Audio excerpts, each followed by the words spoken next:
Hello and welcome back to the StrawHatLucas YouTube channel. It is me, your boy, StrawHatLucas. Now today we could not have the full crew here today, but we wanted to come on and have some fun with all of the fans of the One Piece D&D sessions that go on here. And we're going to do a little bit of an SBS session, but first I'm going to let the crew introduce themselves, which we don't do very often actually. Let's start with Josh. Josh, tell people who you are, who you play. Well, I'm Josh, and I'm playing Kiryu, the the shipwright and the second in command of the ship. Yeah, my vice captain boy. Yeah. Next up is NoChillDill. Mr. NoChillDill, how we doing today? Yo, what's good, YouTube? It's your boy No Chill. Oh, wait, wrong series on that one. Yeah, I'm No Chill Dill. Play the fun-loving Tintada that has recently joined the crew. May or may not be sailing with the crew. We'll find out in due time. Has quite a bit of a checkered past with one Captain Leadbelly, and he himself is trying to recollect that past. Beautiful. Beautifully said. Yeah. A lot of intrigue there. A lot of mystery as well. A lot of chicks without jaws. Last and Really surely... only the one. Yeah, really only the one. Last and surely not least is our wonderful, wonderful DM, the man who makes it all possible and paints the picture of this beautiful world that we've been experiencing so far for 22 sessions now. That is Mr. ToriMori, the Birdman. What's good, everybody? What's good, YouTube? Thanks for tuning in today on our first official SBS. I know we've, in moments where I've had to step away for a little break or and my internet's went down, I think there have been some SBS questions posed already.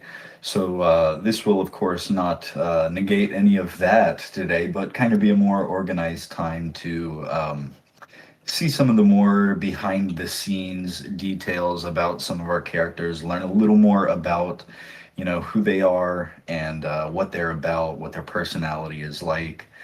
I've also got a few recap questions prepared for us today. There won't be like a grand prize at the end since we're missing everybody. But I did still want to present a little mini prize. So for every question today, guys, that you get correct, your character is going to get a little tiny experience bonus. It won't be anything crazy at all because I don't want, of course, Ragnar and Cody, who unfortunately could not be here today due to my bad. I had work obligations last week, so my apologies to everybody for missing that.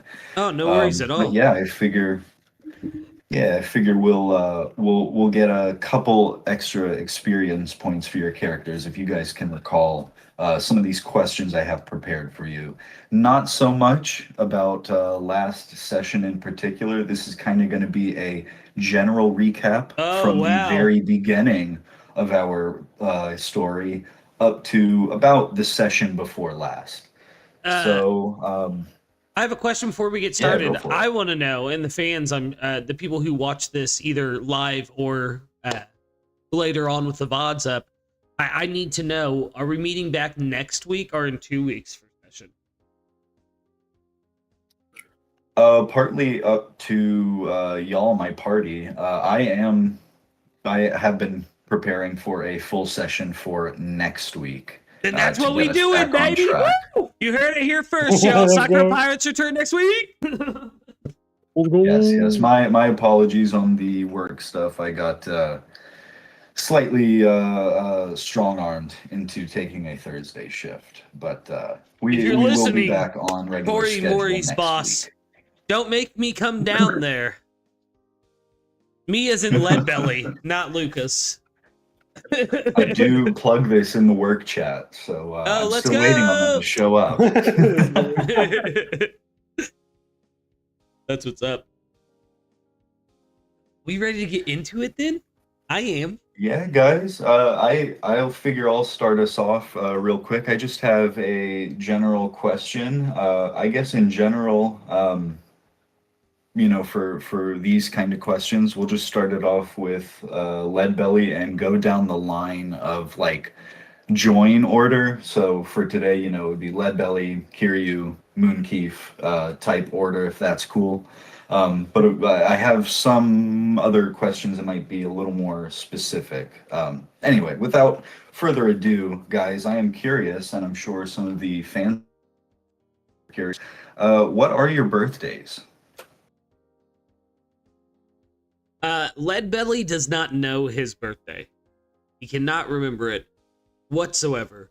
But it is indeed April 17th.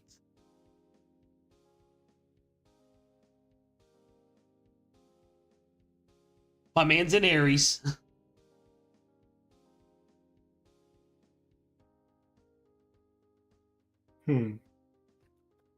As for Kiryu, he's 2nd of November.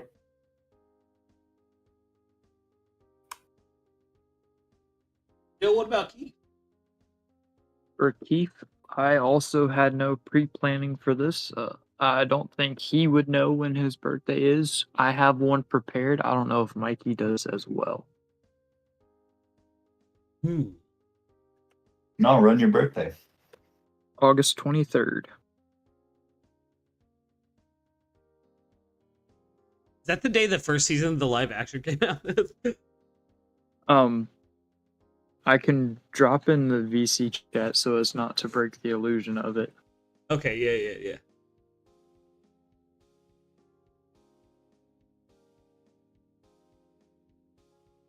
Hey, there we go. Some, I was like, all right, this some one, lore even I'd it has forgotten. to work. Let's go. Okay. Very nice. Oh, We let's will add another point here about some of our other parties' birthdays as well. For my Arthur second just have question, I was about to say, didn't Arthur just have his birthday?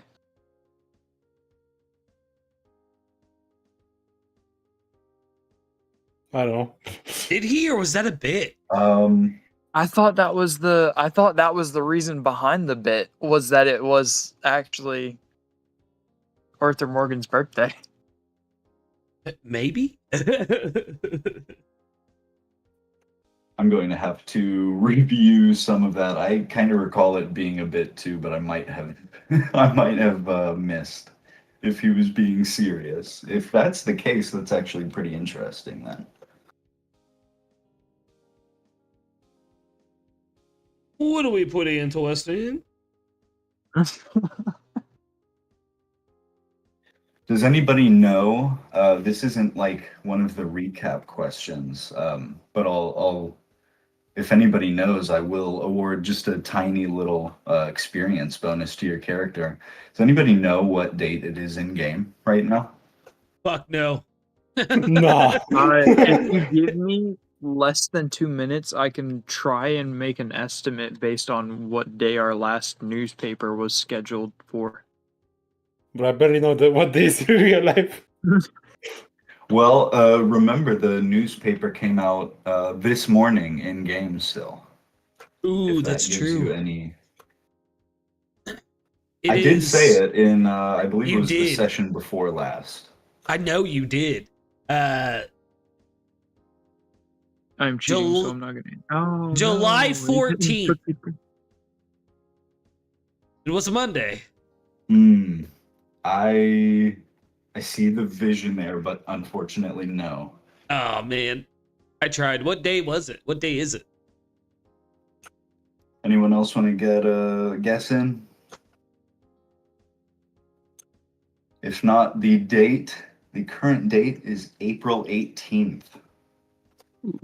Not, Oh, it's close. Not pre-planned. That's why that's pretty interesting dates here on the first Oh question shit! already. Yeah, that Keep means that in mind. Leadbelly's birthday was the day that he met up with Kief again.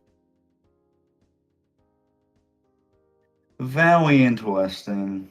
Very Let's curious. just say that Moon Keef was freed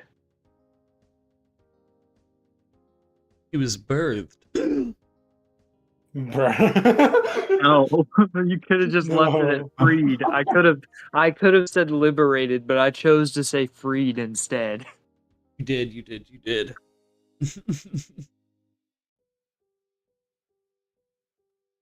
For my second SBS question for you guys today, if your character lived in our world, what would their favorite TV show be? One Piece? No, I won't be. I think Leadbelly Hey, would that's be. a perfectly valid answer. It is it, yeah. I think Leadbelly would be like a community guy. He'd be down with some sitcoms. He'd really like the Golden Girls. Okay. I feel like I more could than actually see him. 3/4 of the jokes would fly over Leadbelly's head, though. Yeah, they would. That's why he doesn't He like would the Big still Bang. laugh. Yeah, but he laughs Oh at the my laugh God. track. He would fucking hate Bazinga. Yeah.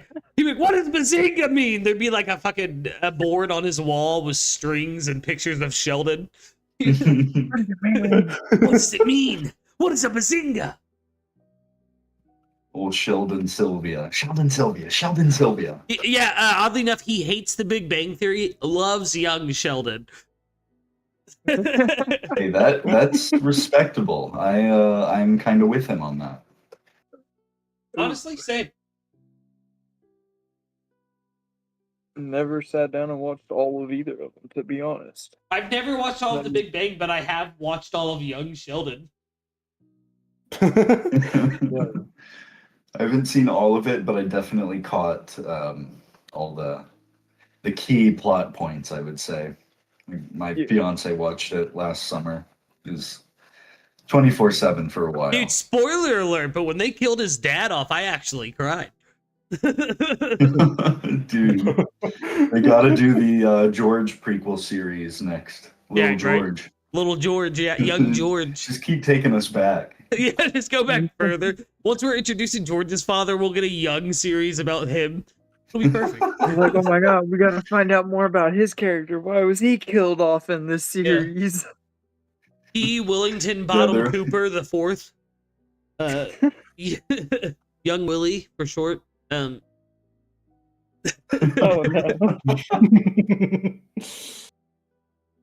Yeah, I guess. Kiryu, are you locking in on One Piece for your answer? No. That was a joke. Yeah, I guess Kiryu would. His favorite show would be cyberpunk genres, and he would be into like sci-fi shit, like futuristic and yeah, cyberpunk is. Okay. Even it's, things like arcane or science fiction or steampunk or things like that. But his favorite show would be genres. That's what's up. I've heard Edgers is good. I've not watched it yet. Watch it.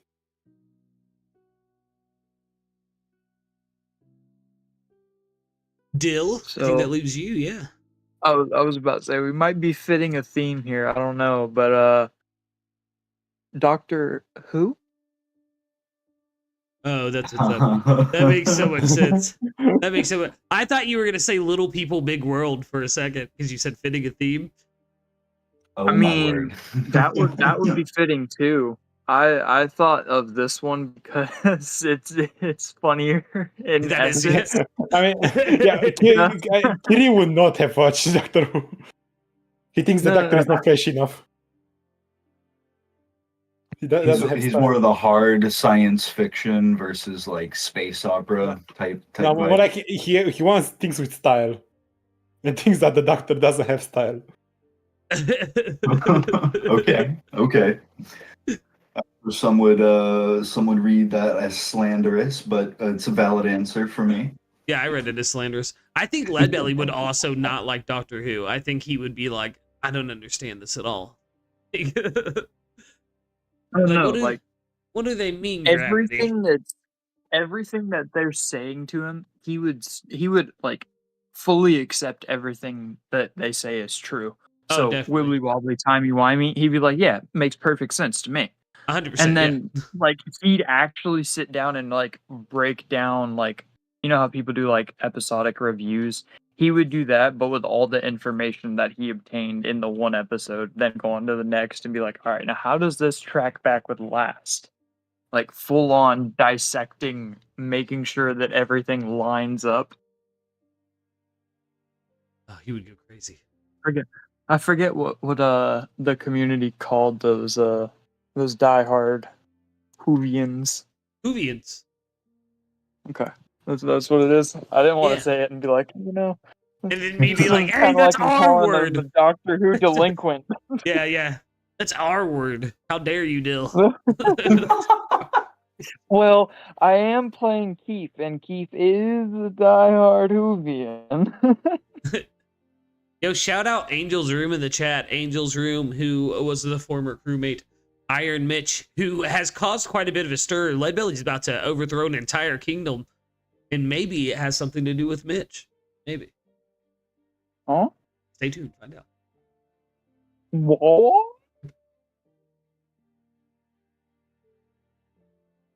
I feel Yeah, like I was tuning into that chat there too. Huge shout out to the man, Iron Mitch Johnson. Very interesting. We're getting a little bit of interesting tidbits here in the chat as well for SBS time today. Very curious. I trust in the plan though. I hear you for sure. All right. For my third SBS question for you guys today, and I'll go ahead and note that after this one, if you guys have any questions you prepared as well, just give a shout out, and if you have anyone in particular you want to ask, or if you want to ask the table, please feel free. First, before we get to that though, I am curious. Might not all have an answer quite yet, but that's okay. I'm just curious, what is the most treasured, beloved, important, any sort of word like that? What is the most important aspect of the Sakura Pirates to each of your character? You can sum it up in one word or like a short phrase, however is most fitting. I think for Leadbelly, it's definitely the familial aspect. Like in our DMs, Mikey, I told you that like Leadbelly straight sees now that Kiryu and him are bonded the way they are, that's his brother, just as much as Kief is. It's really that familial ties. Since Leadbelly never had a family of his own, he's creating his own, a la Whitebeard. Cool. Wonderful answer. Very cool. Yeah. You'll gain the nickname at some point. I guess white hair. I'm not sure if that really rolls Holy off the shit. tongue or has like a pirate ring to it as much, but the imagery is there. So hey. Leadbelly is the ancestor of Whitebeard.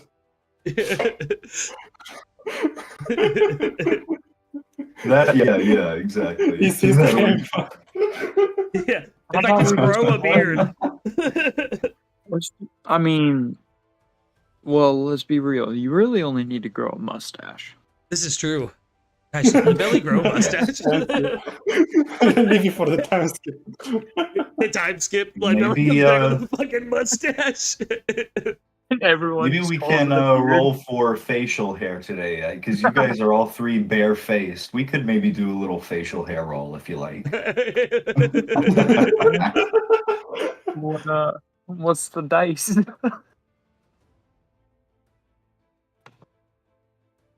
I had assets of Arthur and Kiryu with mustaches and glasses on. I don't know if I still have them. Oh yeah. That's true. Those like the Groucho marks. Yeah, exactly. When they were infiltrating the circus in disguise. Yep. Yeah, I mean, if you guys want to throw out a Constitution save paired with, let me go a lucky D6. All right, chat. You're about to see my character sheet because I have bare bones set up today Yeah. with my OBS. 26. Right, I got 7. 19. Yeah, 17. Oh, Yeah, Kief Oh, grows a wow, full okay. beard. So How that old is is Kiryu? 2 strong sets of beards and mustaches right there. You know, wow. Holy shit. I'm not Hey, done. we don't talk. Okay. We don't talk about his freaking genetics. How old is Kiryu?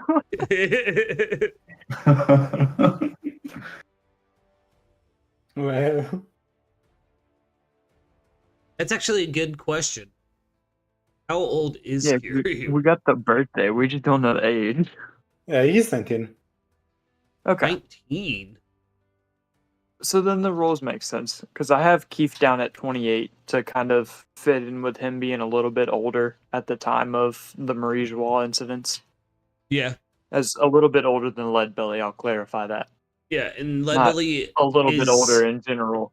As is. if Oh, sorry. Go ahead.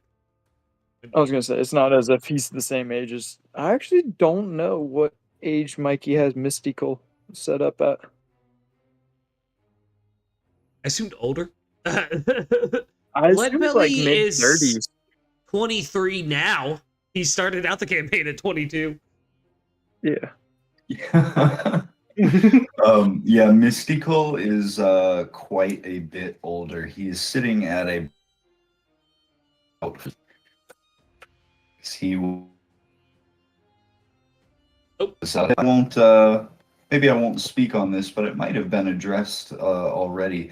Well, I'll go ahead and ask. Kind of put a pause on that first question. Leadbelly,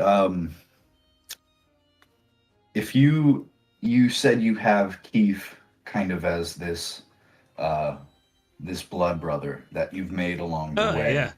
All of these other members of the path, if you want to give any of them shout outs or talk about any other ties that you have with them, including but not limited to Mystical, please feel free to spin a little tale. Oh, I will. Actually, I've been waiting for a minute. So, Moon Kief, forgetting about Bert Bondi, but bringing him up all the time, has been cracking me the fuck up. I'm not gonna lie. I knew where you were going. I typed it in the Roll20 chat as you started it. I knew where it was going. You said, who's Bert? Let me pull up my Who the notes hell is Bert? for the boys, because there was something funny about this that I wanted to share. I also have some things about the boys. Okay. Oh, hell yeah. So the only thing I have written down for Bert Bondi is he was an asshole. He was basically like an older brother to Kief in Leadbelly, but he was insanely jealous of their talents, and he made fun of Leadbelly because he couldn't play brass instruments all the time.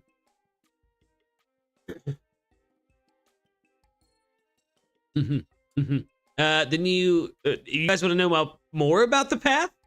I can continue. Yeah, if you want to end it off there, I'll leave it to your discretion, but the floor is still open if you want to talk about anybody else. Yeah, I will actually. All I'm gonna say real quick, because I don't have any personal information, because, you know, to be fair, I wouldn't remember it. Not Dill. Kief wouldn't remember his own personal relations with the people. But Mikey did clue me in on all the instruments, and what I do have to say is, there's only 2 people on this list that don't have a backup. And that is Leadbelly, multi-instrumentalist, and Moonkeef, Percussionist. Yep. With no number after it, which means that there's not a second person to be behind him. Yeah, so the other secret is there's only one other person besides Moonkeef that Leadbelly was closest to. And it's not Mystical. It's a man named Journeyman. And the reason that Leadbelly knew what the Weaver card in your hand was, Kiryu, is because he sat with Journeyman while his wife's burned away. Every aspect of Leadbelly's backstory is tragic, by the way. Yeah. I went full Oda with it.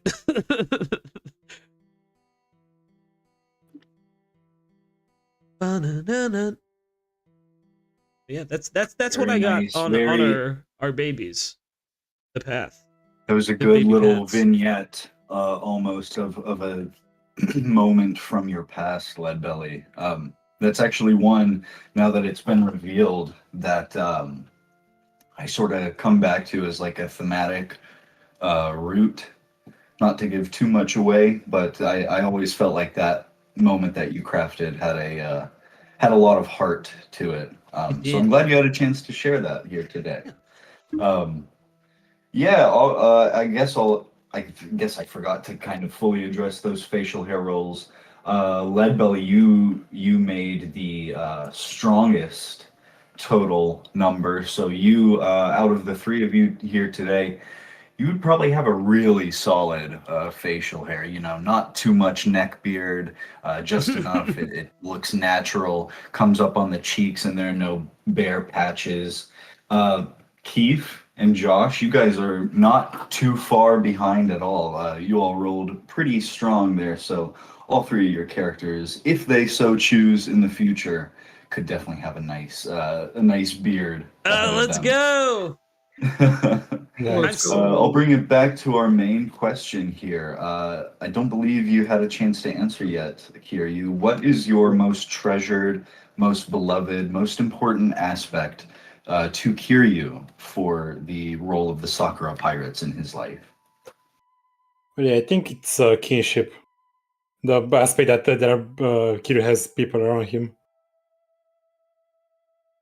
Like, yeah, his life was only his family and his mentor. Other than that, not much. Did it mean a lot to him back on Panangea when Leadbelly led a crusade of sorts into the jungle to retrieve you? Oh, yeah.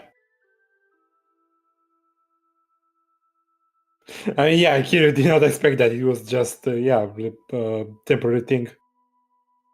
Yeah, He I was thought going to the pro until then. that was a cool moment for me. I mean, I kind of figured you guys would, go after your crewmate and Leadbelly, your first mate. Um, but I didn't really like you really just like put your blood, sweat, and tears into it. In that, you went right back.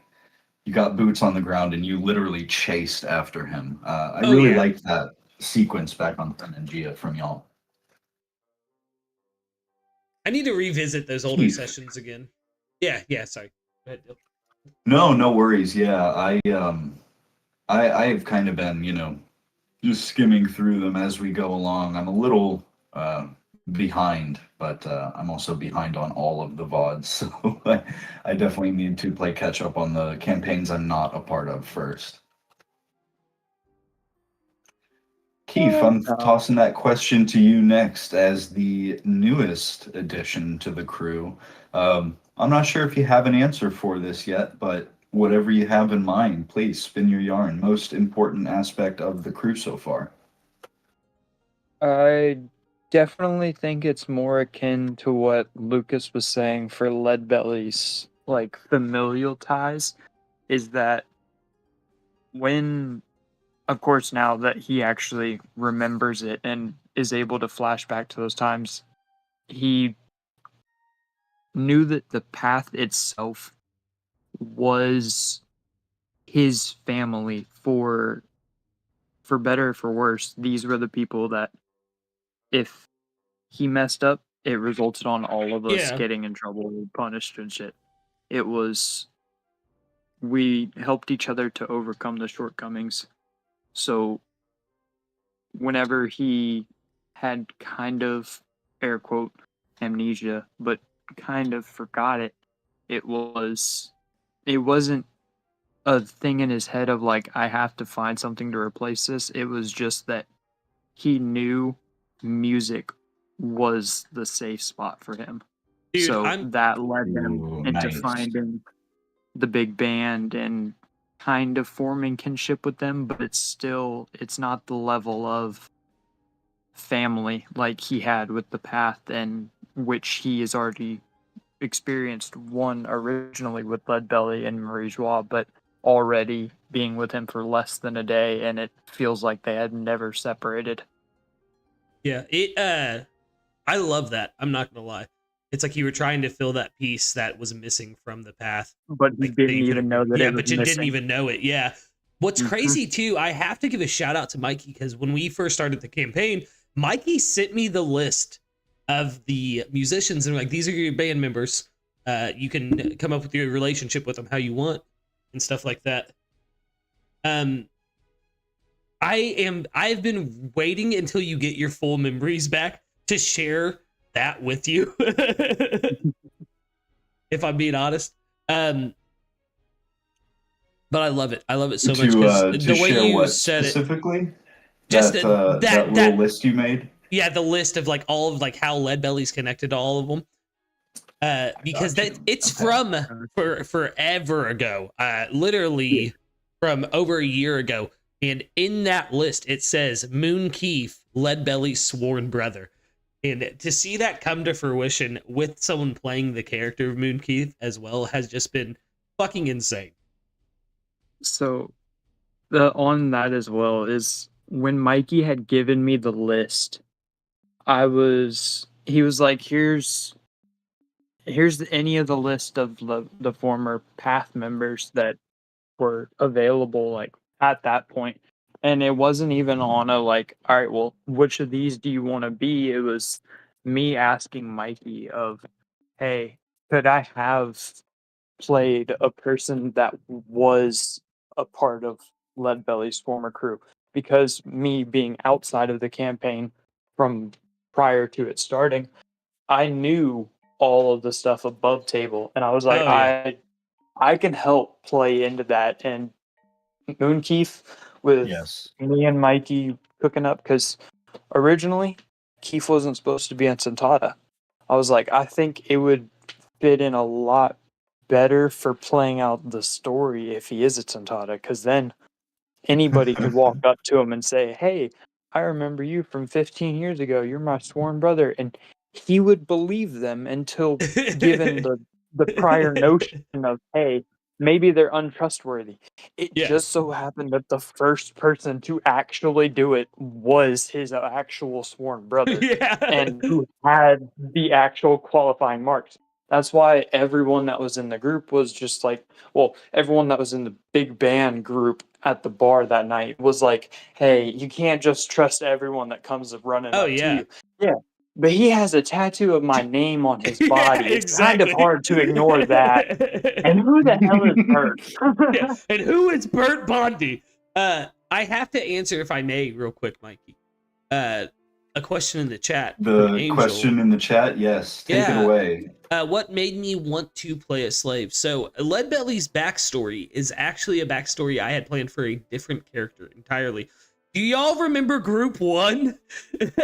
Oh, that Shit. group never existed. That group never existed, exactly. Hachinosuke's backstory, he was a fisherman that was enslaved. He wasn't a bard, though. That was I added a lot more to the backstory, but he was originally going to be a believer of Nika, who wanted to help liberate fishmankind and bring them to the surface. So I just kind of took that backstory and adjusted it. I think the reason I found playing someone who'd been enslaved at Marijois so interesting is because they see the One Piece world almost for truly what it is. Like, Boa is untrusting of men and stuff like that because she's seen the worst of the world. And I think it's such an interesting part to play, because you look at someone like Koala, on the other hand, who has seen the worst of the world, but still wants to see a change in the world. And I think Leadbelly encapsulates the good parts of that, but also the bad parts of someone who is enslaved, who I can't say too much because I don't want to give away like how Leadbelly will, my in-game vision of Leadbelly, but like, Oh no! I think it's pretty I can do clear that he wants without to. doing that. Yeah, I think it's pretty clear he wants to take out some of the Gorosei. Like, I mean, well, so even further that, like, it definitely impacted Leadbelly on a mental level too. He's going around scarring people that mess with the Sakura pirates. If that's not the hoof of the celestial dragon all over again, Yep. but it carries the meaning in Leadbelly's head of, hey, if I ever see you again, I'll know that we crossed paths before, which is unironically the same aspect Exactly. behind the Celestial Dragon mark. Exactly. And that's exactly what I was going for. So I love that. I love that so much. But yeah, that's just to answer your question there, Angel. It's a Yeah, very if we good come to, question. I would say if it comes to prototyping, Kiryu was originally, half human, half Lunarian. A very old wow. character I was thinking of. Yeah, but I changed. Yeah, I fit it more. I give him more inspiration from different parts of things I like. Oh yeah.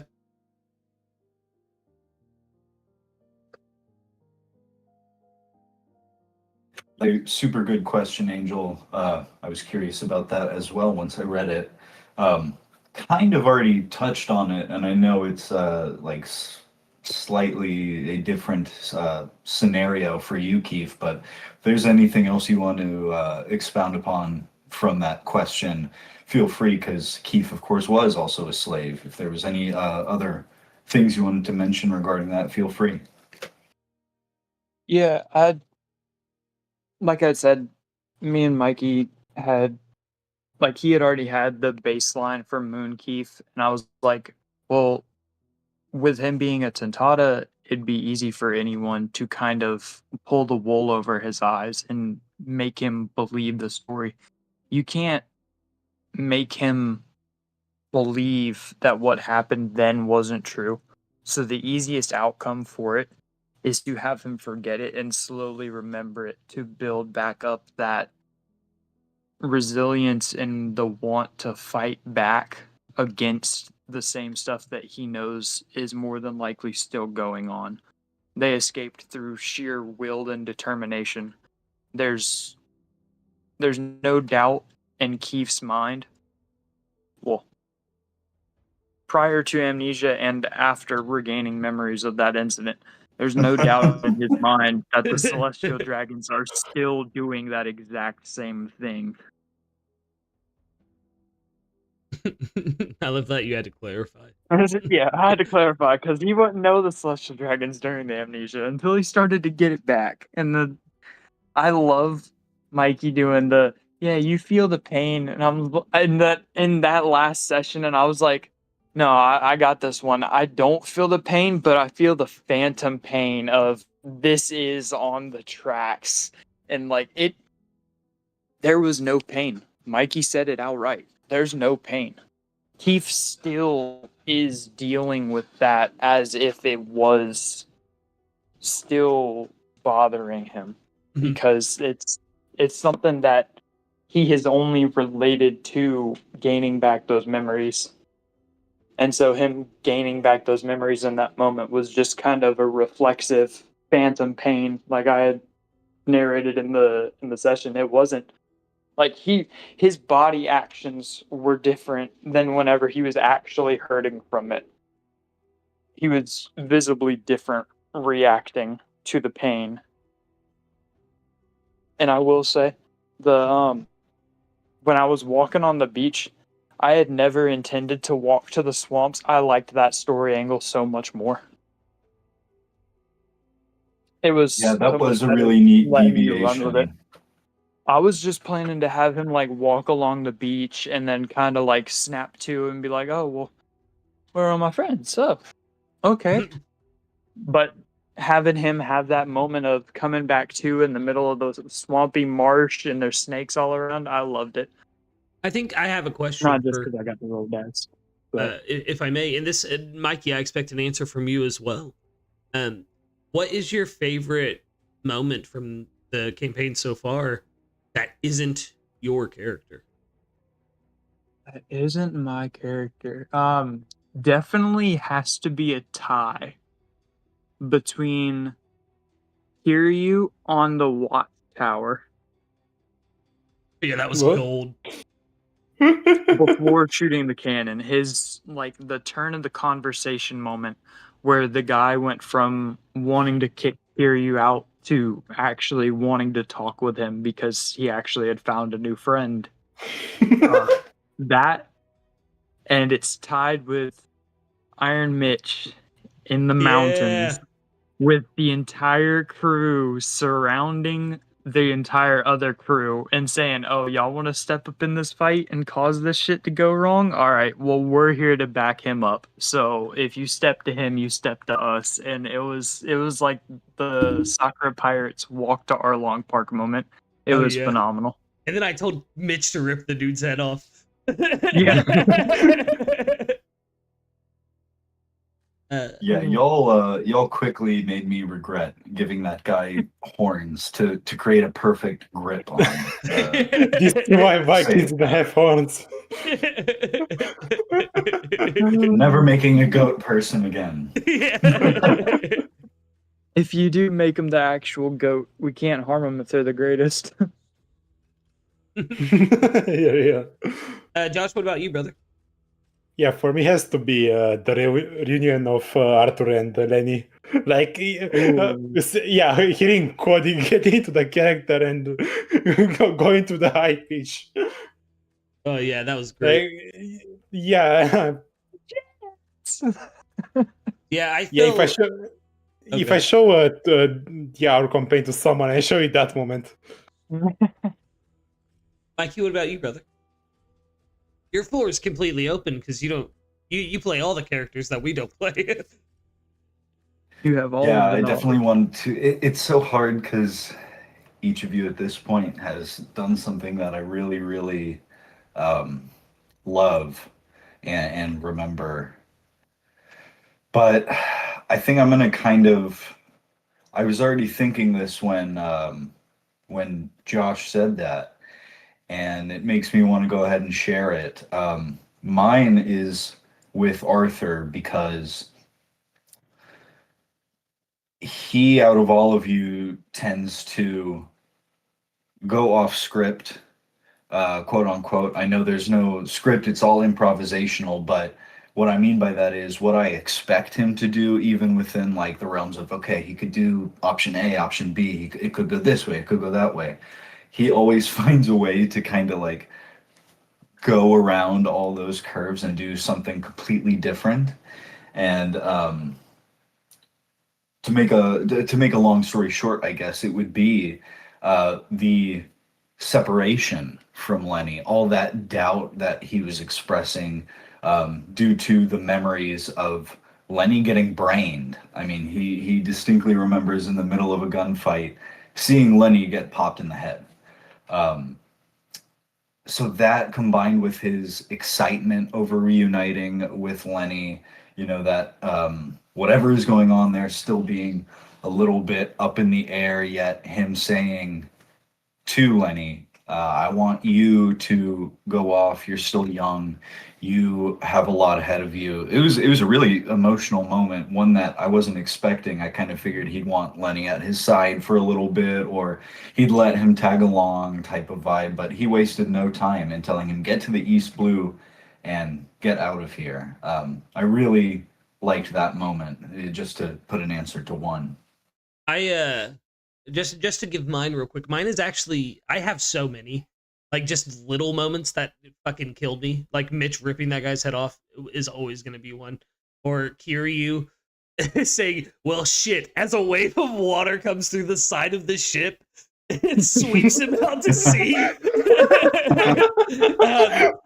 But if I'm honest, I think one of my favorite moments, especially here recently, was when Kief, this is what made me think of the question, is when you were walking along the side of the ocean and we were on the boat, playing the Serenade of Captured.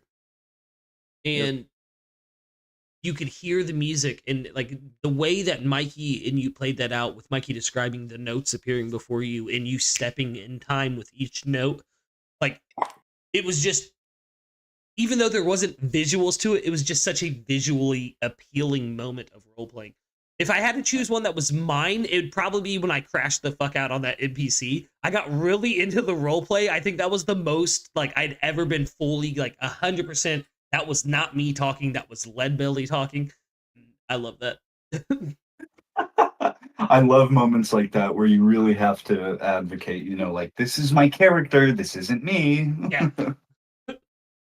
I just remember Mikey being like, oh shit. Like he thought I was Hold on, legit what do we mad. do here? Wait. So I I do kind of want want to touch to. on. Oh, I wanted to touch on the music on the beachfront note because I had no plans to Mikey beforehand about doing that. That was a off the cuff improv moment at its finest, Yeah. and me and both just rolled with it, played off each other, and as soon as he said, "Yeah," it was like as you're watching the beach start to go, and I was like, "All right." He finds the pocket because he knows what he's listening Yeah. for when looking at sheet music because he is the percussionist. He's the one that lays the beat. If he can't find the pocket in a song, then the song's wrong. Exactly. That was So I just so well love done. that from both aspects of it not being planned and the god of the world basically saying, like, shining a light down and saying, all right. It was a really good, like, D&D is about cooperative storytelling, and it really was a pure moment of cooperative storytelling. Like the juxtaposition of you on the beach dancing along to the notes that you can hear from the ship as me and Mystical fucking weep while playing this song together. Like it was so well done. It's one of my favorite moments in any campaign that I've ever like been a part of, legitimately. Also, It's I essentially have to listening to concur. it yeah, for the honorable first time. mention. Honorable mention to Kiryu and Leadbelly locking eyes while Kiryu was spinning game and Kiryu giving him the like, go the other way.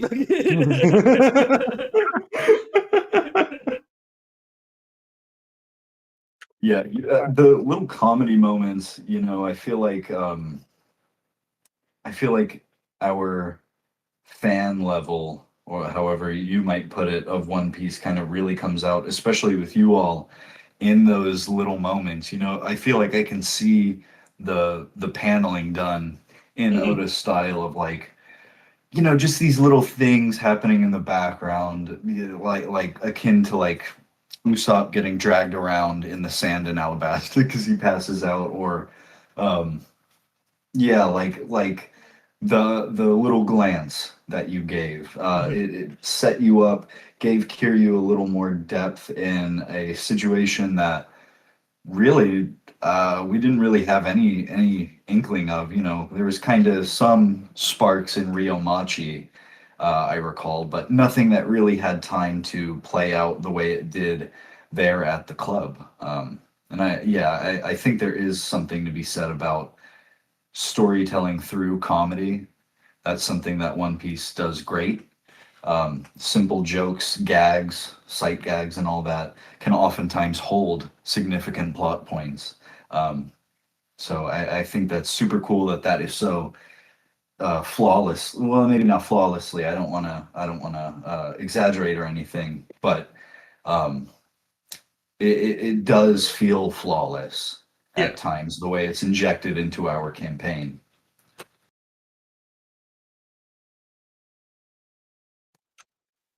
Kiryu, or I guess I should. I'm so used when we're on stream like this, calling you by your character names. Excuse me. Yeah. Josh and or Dill. Do you guys have any questions you'd like to pose to one or all of your fellow party members?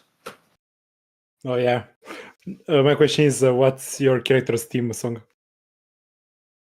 Theme song. Great question. Or what song that you know represents your character the most? I thought about this beforehand. I'm not gonna lie. I was gonna ask this same question. I'm glad you brought this up. So Leadbelly's is Zealots of Stockholm from Childish Gambino. It just goes so hard, and it reminds me of, if I'm being honest, a cult leader. For some reason, I always picture like a cult leader using it to hype up their fucking cult. And I'm like, hell yeah. So Zealots of Stockholm, but if he's with Kief, it's Plug Walk.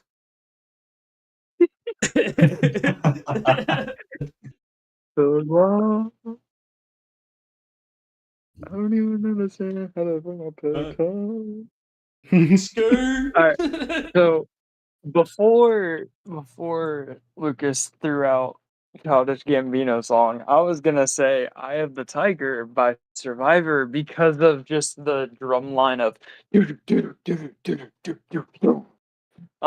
that is just like what I imagine because I've only expressed this to Mikey of how Kief's bongos look. They're a tri-set bongo, with the smallest and the medium size being used for his hands, and the big bongo is used for his tail. So that's how he's able to play the tri bongo, and just the him doing the doo doo doo doo doo doo doo doo and just slamming the tail on the back bongo, to me it just seems funny in essence. And then you said Childish Gambino, and all I could think of for Kief is Bonfire, because that's the most percussion heavy song I could think of by him. Keeps out here burning everything you motherfuckers talk about. Get a bonfire. Turn the lights out. What about Kiryu, brother? Yeah, for me, it's a song from a pretty unknown artist. It's from the artist's name Antlers, and the song is named Into the Fray. Yeah, I'm gonna link it in chat. Yeah, we'll listen to everybody's songs after the stream together. Well, just so we know, we'll hear it in our heads every time we walk out. Yes, if you're go ahead and pull it up tab, we are not getting into any legal trouble today. Exactly.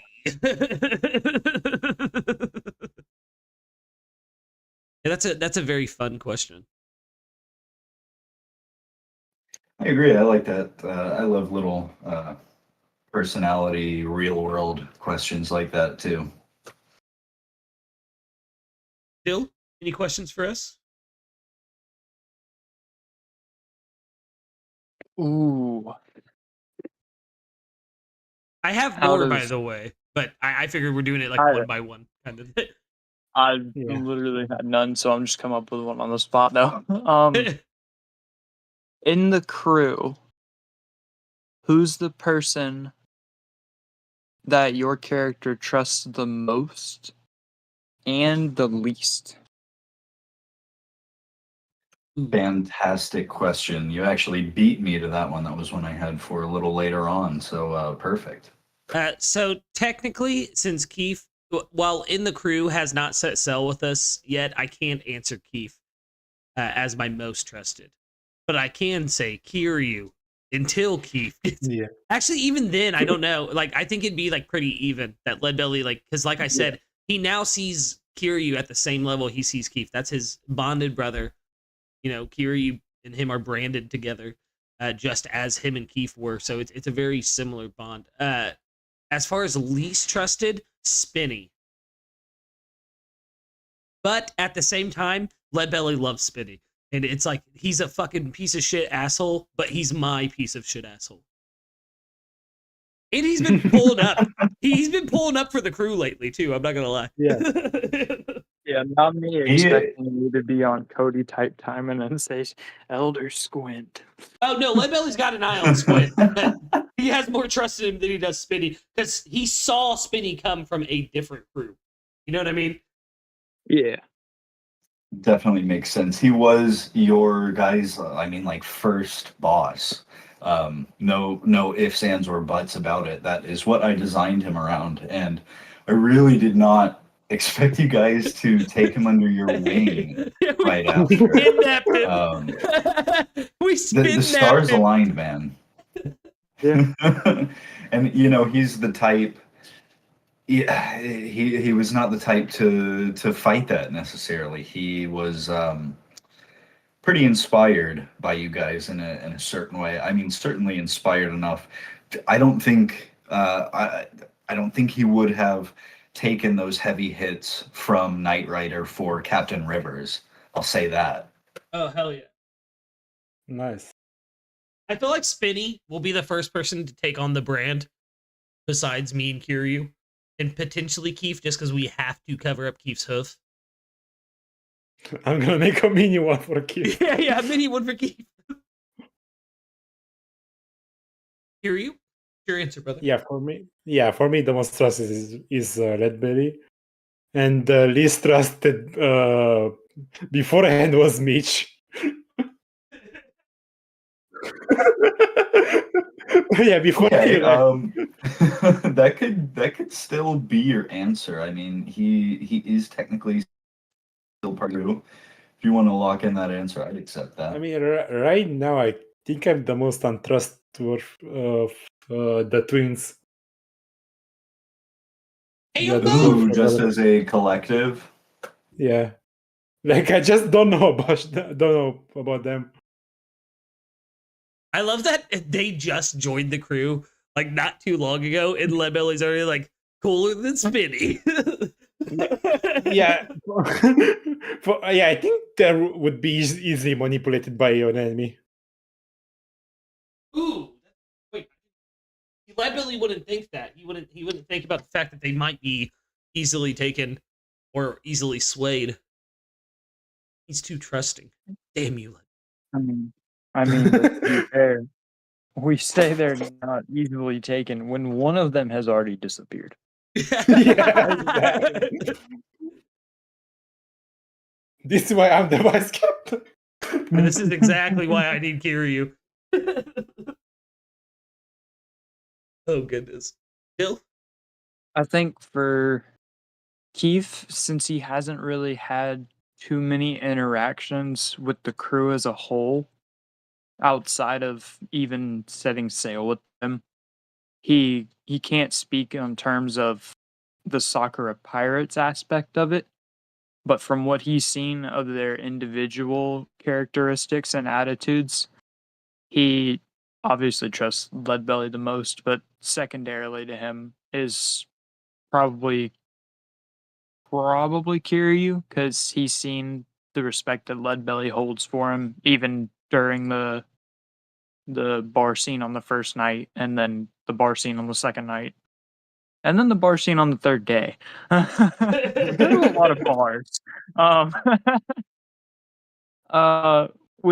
With all that in mind, it's no doubt that it's Kiryu, because he sees the utmost trust that Leadbelly has in him, and he wants to get to know Kiryu to that extent as well, even outside of being crew members together. Like, yo, he's accepted you as his brother.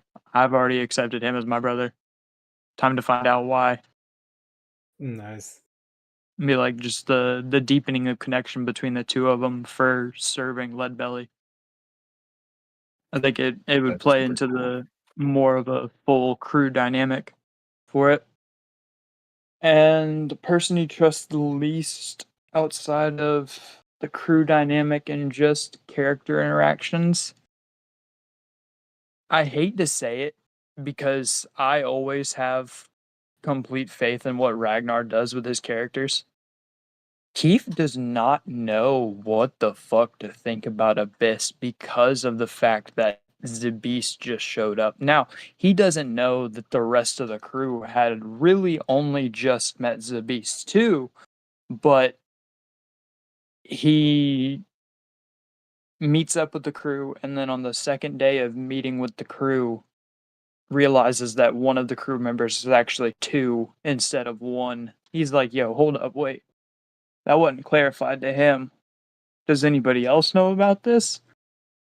And look at all the people that were there. It was Kief, Leadbelly, Arthur, Spinny. I'm pretty sure Squint was unconscious at that point. And Abyss had lost himself to the Beast. It's a good answer.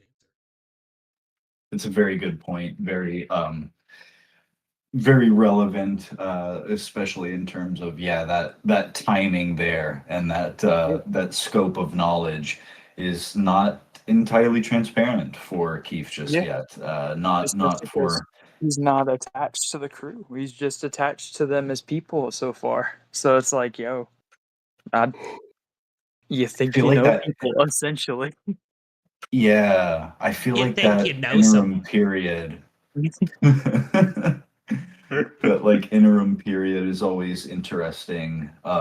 Yeah. Even within like the story for like any of the Straw Hats I can think of, like Yeah, Chopper like even nobody you could say in touched the it. East Blue, even Jinbei up until Yeah. like Yep. they And really that was a long ass time, but we were all about to bring up separate answers because that's how it is with One Yeah. Piece. It's you don't know these characters' true intentions.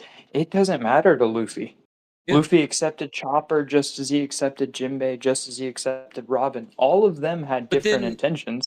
yeah, remember on in Alabasta, Chopper straight said, I'm beginning to think I got on the wrong ship because Yeah. he was so unsure about the other Straw Hats. Like, it's a very interesting dynamic within the world of One Piece, and to have it play out in the D&D setting as well is just fantastic. I love that answer, Dill. That was fucking solid.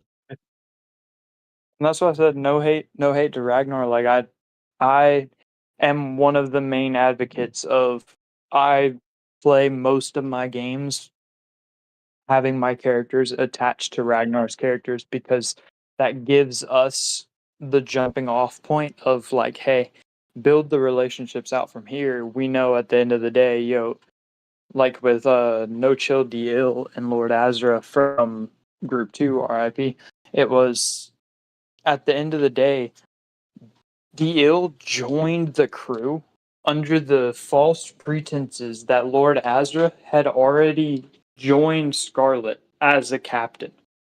So that's why Dill walked up, knowing that Lord Azra does not trust and or like humans at all. Seeing him standing with a group of 3 other humans, said, "Yo, you know what? This can't be a coincidence. All right, I'm pretty sure he's talking to you right now.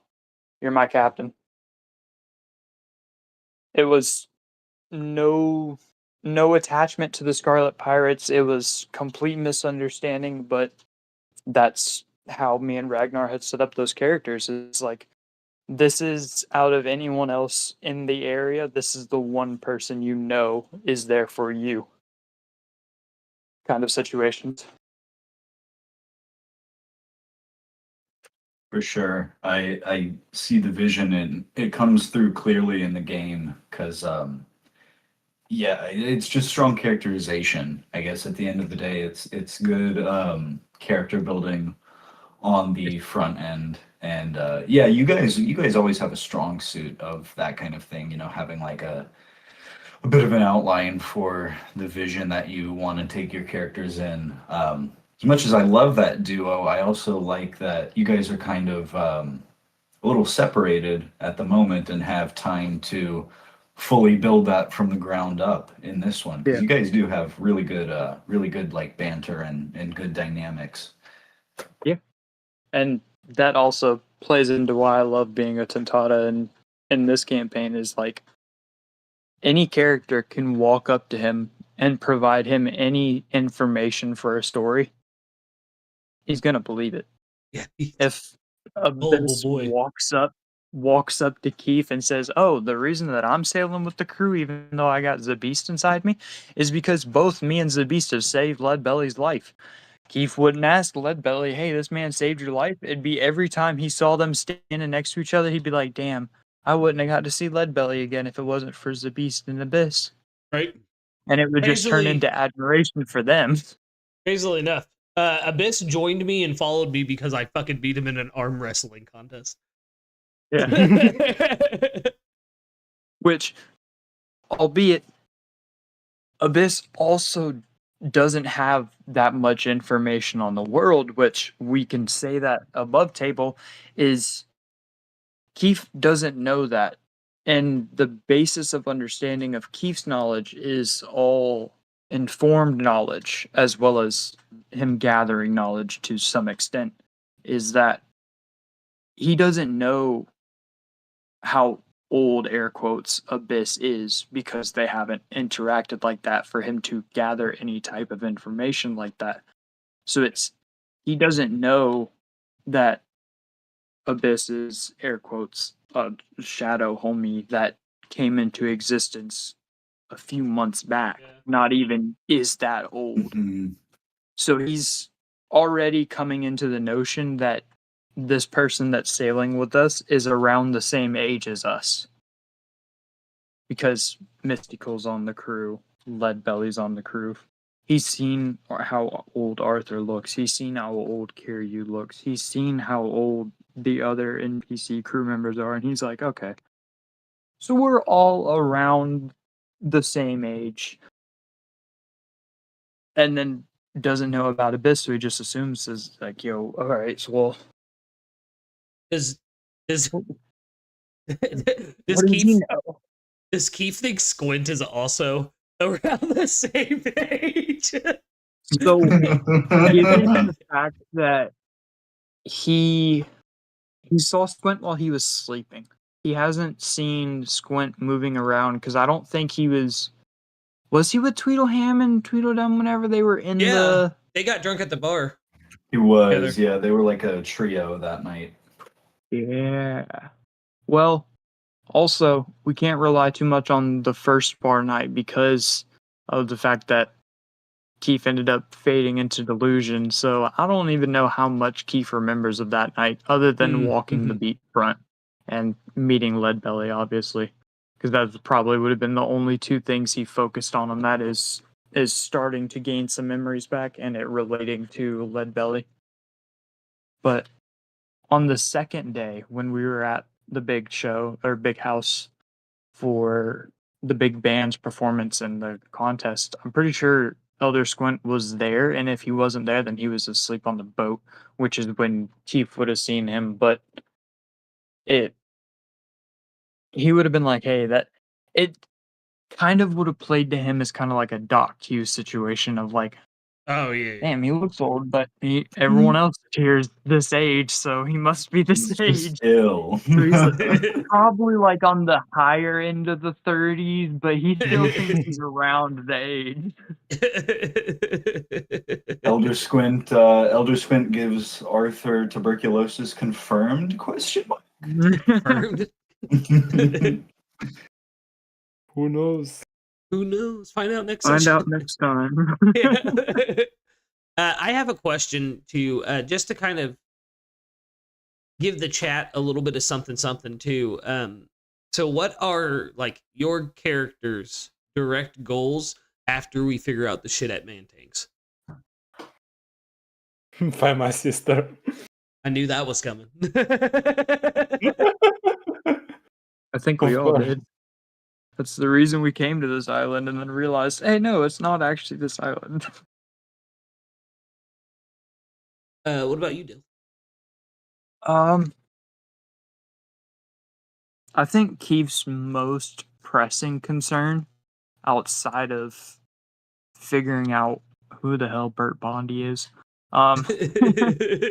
and outside of the more obvious one of what the fuck is going on with Mr. Mantang and Henry the Horse and the Hendersons and all that shit, is not even how does he go about helping Leadbelly achieve his, it's how does he go about recalling the memories and the people and the attachments that he had, because now that he got kind of the glimpse into that and then realized that Leadbelly is one of his sworn brothers, he still wants to remember the rest of them. He still wants to remember the times, even though they were bad. He still is looking for the knowledge that he once had. Yeah. That's deep. Yeah, Leadbelly's gonna destroy the Ryomachi Kingdom. Arashwan Kingdom. He is fully well, he's gonna liberate it. That's his plan. It's he is fully convinced. I'm willing to say this. This is kind of why I posed the question, because I wanted to give chat a little special something for our first SBS. Leadbelly's under the full belief that everything going on at Mr. Mantang's, all the people going missing, is connected, except for Mitch. And he believes that whatever government is in charge of the Rashwan Kingdom has something to do with Mitch's disappearance, because anytime someone important to him goes missing, it's the government. Fair. So Mitch is the entire reason that Leadbelly wants to take over to liberate the Rashwan Kingdom. Fair enough. Hey, Let's do I get that it. little glimpse into that reasoning, and it's fair. It's fair It is. from what we know of Leadbelly for sure. I have more questions. Mikey, do you have any more? I'm sure you. I do, but if you guys have them, I want to hear y'all's questions first. I just went. Josh, Dill, do either of you have a question? Not really. ooh. How meta do we want to get with these questions? Go for it, brother. Because I'm not gonna use any of the knowledge. I just want to ask for your characteristics.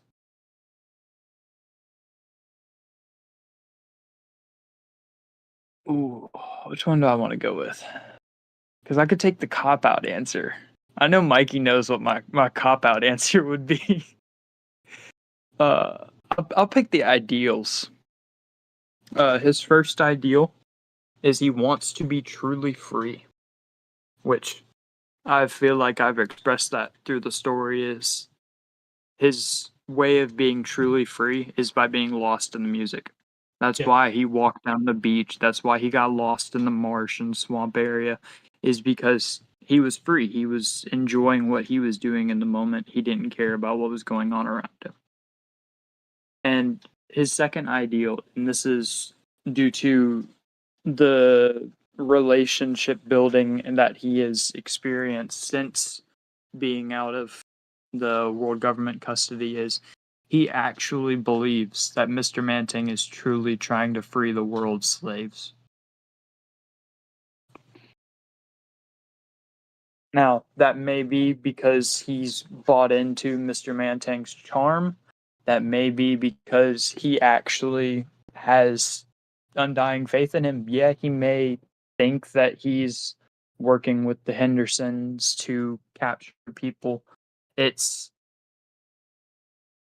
in his eyes, that isn't the slavery that Mr. Manting is fighting against, because he's formed the connections with the other members of the big band who were all prior slaves, who were freed, and who have chosen to follow Mr. Manting and have chosen to stay with Henry the Horse, regardless of what may or may not have happened to them and or their friends. Sorry, Purple Jack. So, with all that in Kief's mind, that's why he's still looking at all the information being presented to him underneath the thick magnifying glass of, oh, well, is this going against what he believes Mr. Manting of doing, which is freeing the slaves? He's trying to dissect it and see if it is actually enslavement versus freeing the slaves. So, what exactly is the question, brother? I want to answer it properly. Oh, to repeat the question. I got lost in the sauce of what you were saying. Give me on your character sheet for your characteristic section, your ideals. So I do not have any ideals on my character sheet, but I do have them written down. But they have changed, right? So Leadbelly's original ideal, like, he just wanted to be. And you'll notice that within like the first, I'd say like 10, 15 sessions, he's very much, I'm going to do whatever I want, even if people die kind of thing. And then after a certain conversation with a certain fishman, he learned that you can't solve, even if you're free and you're implementing violence onto someone else, that is taking away their freedom. So he's been very torn ever since getting to Rashwan on exactly how he wants to not only lead his crew, but how he wants to leave his mark on the world. That's why he opted to not kill the riders that showed up on the boat and stuff like that.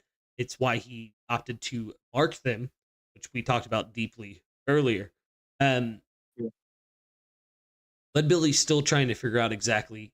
He knows he wants to liberate the world from the power of the world government, but he doesn't know exactly what the world will look like afterwards. And that's what he's trying to figure out right Okay. Yeah, and for Kiryu, I don't have anything written down for long term. Like he doesn't really have a long term dream right now. He's gonna have to figure that out in sessions. But yeah, right now he's just wants to have the best time of his life. Right now that he's the freest and can go wherever he wants. So He while wants to rock Leadbelly school while he and does. while Leadbelly and Kief are chasing what it means to actually be free, Kiryu himself already sees himself as free. Yep. Beautiful. I like that on Yeah, so do I. on the level of the two former slaves are free, yet they still don't know what actual freedom is. And Kiryu, someone who, not to throw any shade, hasn't been in that same situation, is like, yo, I don't have anyone telling me what to do other than the people that I told them I'm all right with them telling me what to do, aka Leadbelly, the captain. Yeah. And even then, I haven't seen a point where Leadbelly issued a command to anyone on the crew that went against what they believed already. Because That- it's if go ahead. I may, 'cause I think yeah. it's the same line. Yeah, well, what I was going to say is like with Leadbelly as a captain too. One thing I noticed, and this is no shade to any of the other people who play captains in One Piece D&D, is that they'll always make their commands as captain, but it'll still be because it's D&D. You know, you don't want to tell anybody what to fucking do with their character. They'll still like leave it up for room. And one thing I decided when we were like, yeah, Lucas, you'll be captain for this campaign. I was like, I'm not going to do that. I'm going to give fucking commands because that's what a captain does. You know what I mean? And what's crazy is I wasn't comfortable with it at first. And now I'm so comfortable with it that it's almost like I don't even actually give commands. Like I'll be like, Kiryu, you want to walk around the carnival and fucking suss people out? And he's just like, yeah, cool. Like, Yeah. Because that goes with what I was saying is like, yeah. Leadbelly isn't the captain of making people do what they don't want to do just to spite them. He actually listens to his crew. So if someone's like, yo, I don't feel comfortable doing this, all right, well, how would you do it? Or if it needs to be done, have someone else do it. But it's not like oh, well, you didn't follow my order, mutiny, you're getting off my crew. Like, it's not a one strike and it's out situation. It's Leadbelly is more understanding of his crew members and what their sort of moral code lines up to be. Mm-hmm. That's even come through independently, I would say, from any statement of that. You know, you've just confirmed what we've been seeing, I would say. And yeah, I mean, no, like you said, like that's not to say anything about the other way of doing things, because I think that's just as valid. It is like a tabletop setting. It's like teamwork, and it's not even to say that that is like absent from you guys. But there's not consensus on the goal ahead. Like I really appreciate that. You guys don't really get salty. You don't feel like, at least what it seems to me, it doesn't seem like anybody gets bored. It seems more like you guys find ways to shoot off from that. And I know it can kind of be some DM's nightmare when players get split up and go all around, but that is like number one and slightly less relevant. It's just such a big part of One Piece. That's inherent to the arc structure that Oda writes in at this point. I would say is, you know, everybody gets split up to some degree in some team up. They all pick up different pieces of the puzzle that lets the audience or the reader pick up on it. And I think you guys you guys have done that pretty much from the very start, and it makes, you know, moments like the Stony Hall or Port Gorko, let's say, or that first bit at Mr. Manting's where everybody gets that much more powerful and prescient, I would say. And yeah, I just like your crew structure and how much autonomy there is as like a band of heavy hitters. Like I know we love the Straw Hats, and that's kind of like that's the main dude. Like not even main character. That's like the dude.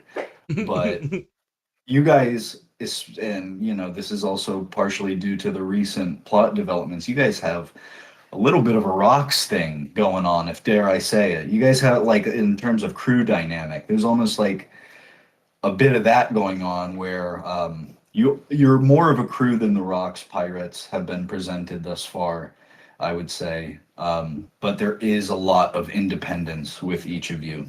Yeah, So Leadbelly. I've loved your captain style. Thank you. I'll end it there. I've loved it. I put a lot of thought into it in progressing it as the sessions went on. I'm not gonna lie, it's a lot of behind the work or scenes work that I've put into the character itself. What I was gonna say too is that Leadbelly trusts his crew completely. If you notice, almost any time, I'd say 7 out of 10 times that I've asked Arthur to do something, he'll tell me no, explain why, tell me a different plan that he has, a different way of approach, and then I agree to it. Which, it like you said, it's that free agency. It's, I'm going to tell you what I think as the captain character you should do, and then Arthur with his character will tell me, you know, Cody with his character as Arthur will tell me what he wants to do and like what his plan of attack was, and we either find a middle ground or I just let him do his thing because I trust my crew. Like when him and Mitch went to go fight clowns, I was like, you guys go fucking do that. Like, hell yeah. Live your life. Hell yeah. So I would love to run through. I know we're probably getting close to wrapping up, I would say, just because it's supposed to be a shorter stream. I have a bunch of like I'm gonna little hold questions. off the rest of my questions. Oh, sorry. Go ahead. Yeah, no, I have a bunch of little questions that I think we can power through. First up, guys, what's your character's favorite food? I think we've answered this before, but I'd like to get a definitive one here on the SBS stream. Yeah, for me it's pizza and fruits. So yeah, Kiryu likes pineapple on pizza. Yeah, let's go. I remember this. I didn't know Kiryu was based. Dill? You didn't? Right? I think whenever I answered it in session last time it was asked, because I think it was one of the questions that was when Mikey had stepped away at some point. I think I had said some North Blue cuisine because that's where the big band's kind of world tour started. Yeah. And from what we know of One Piece, the North is like, yeah, it has the strongest people and all that stuff. It also has some of the most exquisite food, save for Marie Joie itself, which let's just say that the path wasn't given the best food on Marie Joie, and that's no information from Mikey or Lucas tells me that. I know that much, that they wouldn't be feeding us the same meals that they're eating.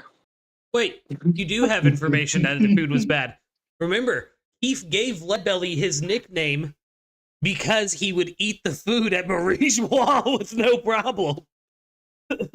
Good catch.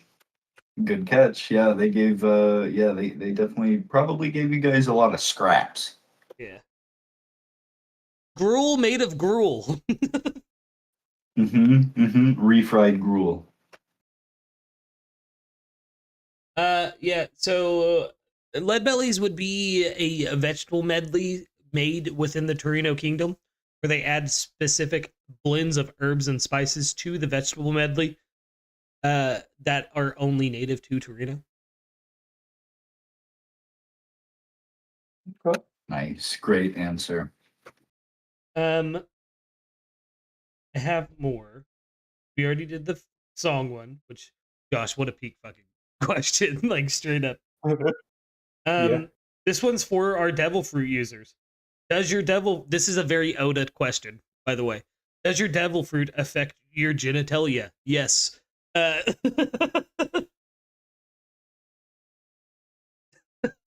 say yes. You can grow eyes on it. Yeah.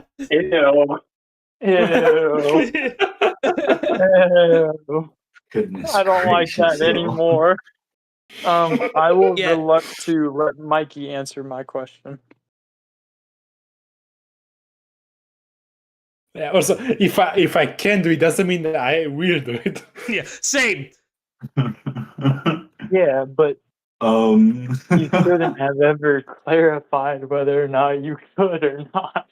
Yeah, just can it. blame Lucas. Yeah, 56 Hanahanas. Like, Gee It's whiz. not those numbers. DAC6 weenie.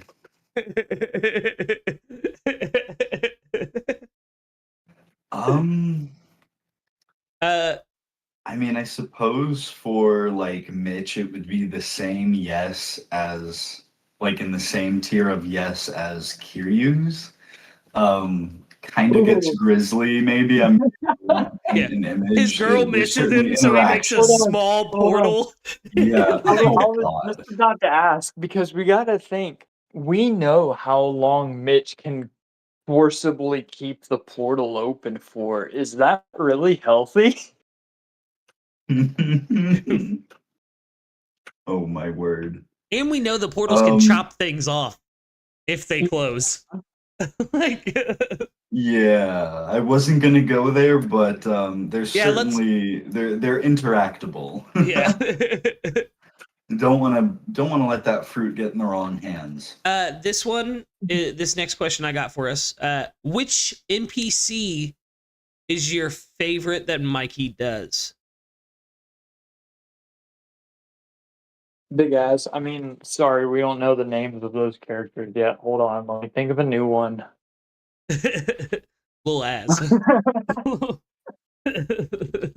I would probably say Mystical, just because I feel like you really hit the nail on the head of his kind of on-set performance anxiety, but it's more deep-rooted than that, because it wasn't that he didn't think he could do it.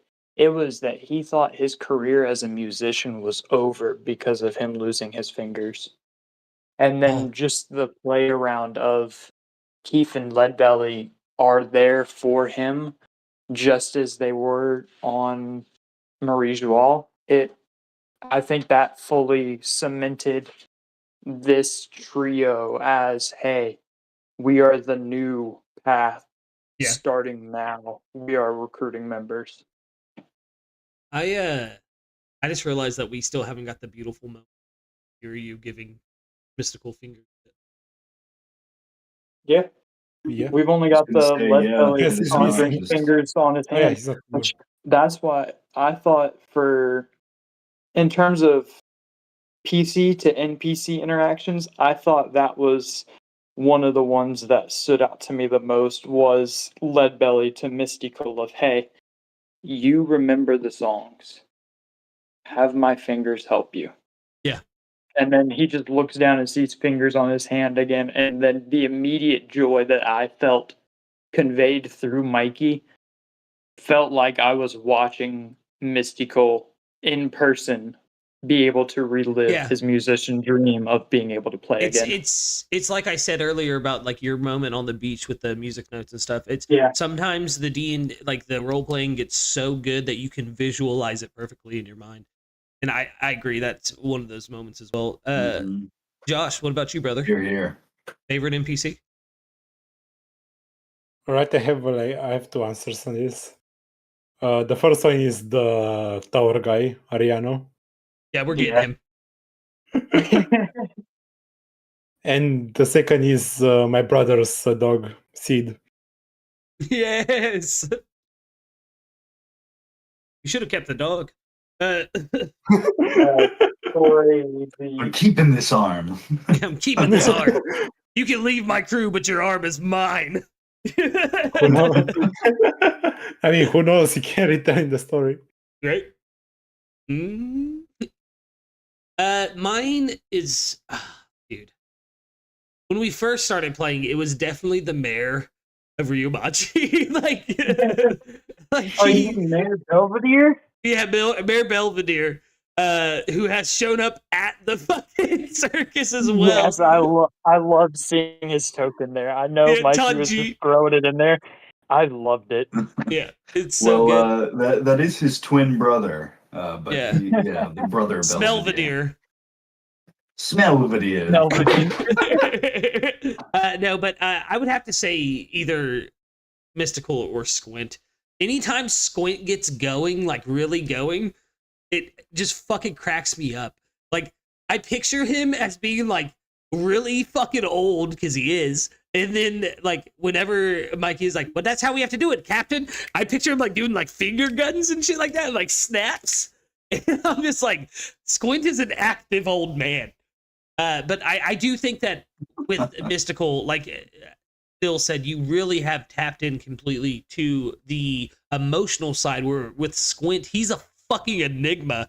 We know nothing about him. We know he's the best swimmer on the crew, and that's about it. And then he can do magic. I do have some love for Spinny as well. Just because it's fucking like, well, I guess. All right. Like,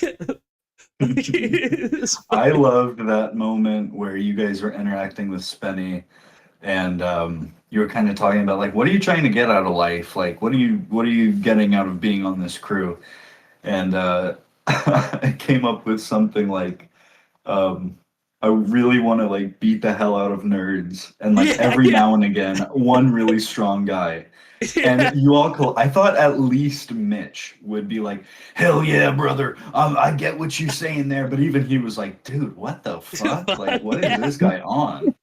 I think after that is like Spinny's, like, his new dream is just to fight stronger and stronger opponents. Yeah, he doesn't want to fight the nerds anymore. Yeah, because we roasted him. We're like, "Why would you pick on nerds?" Like, how low will your ceiling go? Yeah.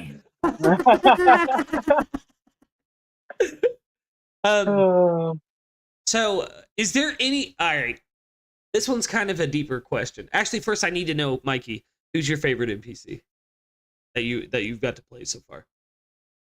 Oh my goodness, I feel like this is almost a dangerous question. Before you answer, I'm gonna change his question. It's a two-parter.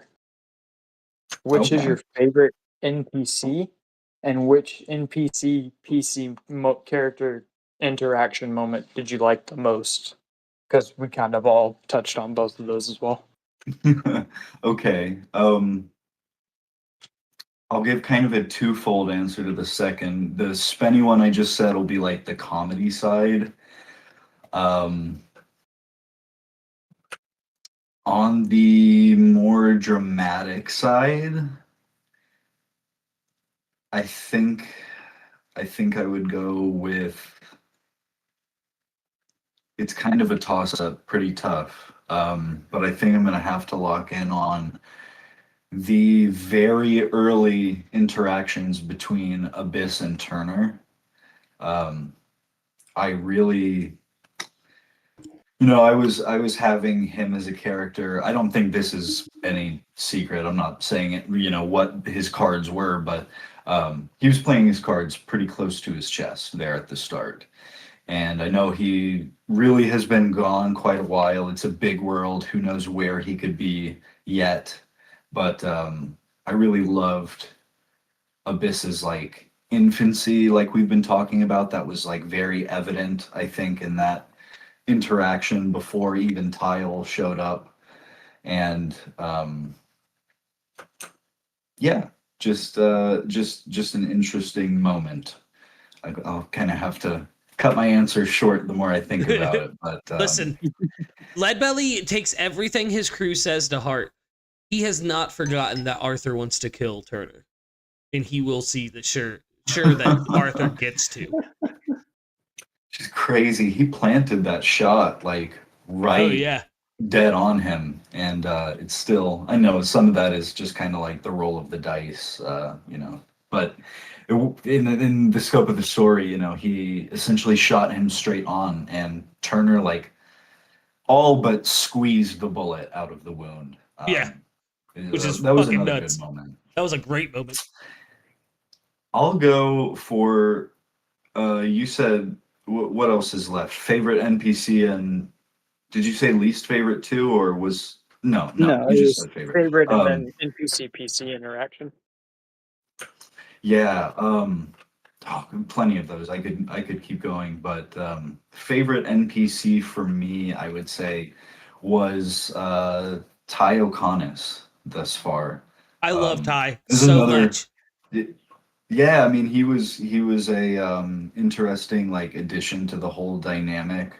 I thought a little bit staunch, but that was another moment I could have used. I could have answered for was when he sees your mark, and the fight just kind of like melted off of him Yeah. after he met you face to face, Leadbelly, which that was a killer moment. It was fun having him pal along with you guys for a while now. I'm gonna get him back. It's another one. I'm curious. I'm curious if you guys meet up with him again. He had a really big impact, like I said, on Leadbelly's whole viewpoint of what freedom was and how to treat people. And like I said, it changed Leadbelly's viewpoint of the world. After that one session, you guys will see, like if you go back and rewatch the sessions, a shift in Leadbelly's character that was completely intentional. Like it Absolutely. Yeah, it was. Ty is one of my favorite NPCs as well. I don't know why I didn't have him up there with the other two, but he definitely left an impact on my worries. character. Right on. I love to hear that. Is there anything that you guys were going to reveal in session that I'm trying to think of how to word this. Basically, was there any piece of information that you thought would already come up that hasn't, that you're comfortable sharing? The first part, yes. The second part, no.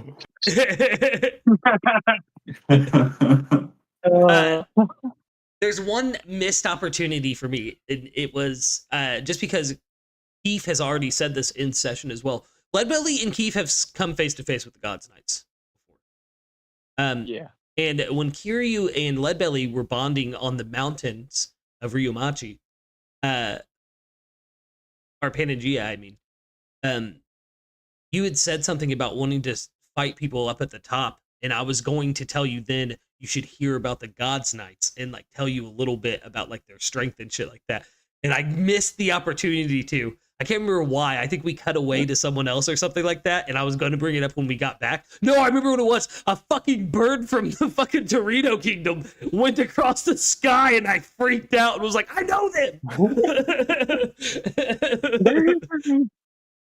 Keith, what about you, brother? So I have two for this. And I don't know if Mikey wants me to dip into the second one. If he's paying attention to the Roll20 chat, I can whisper him about it. Yeah, sure.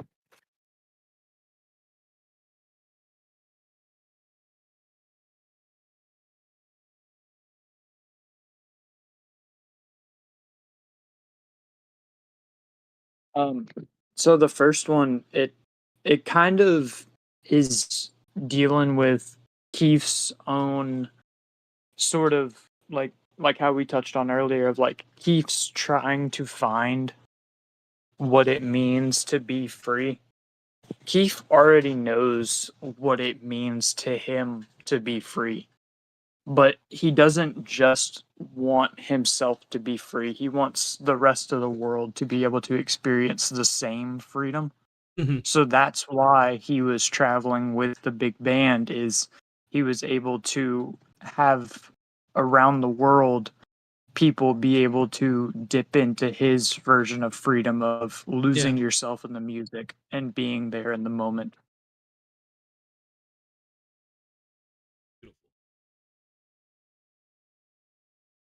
Yeah, very good answer.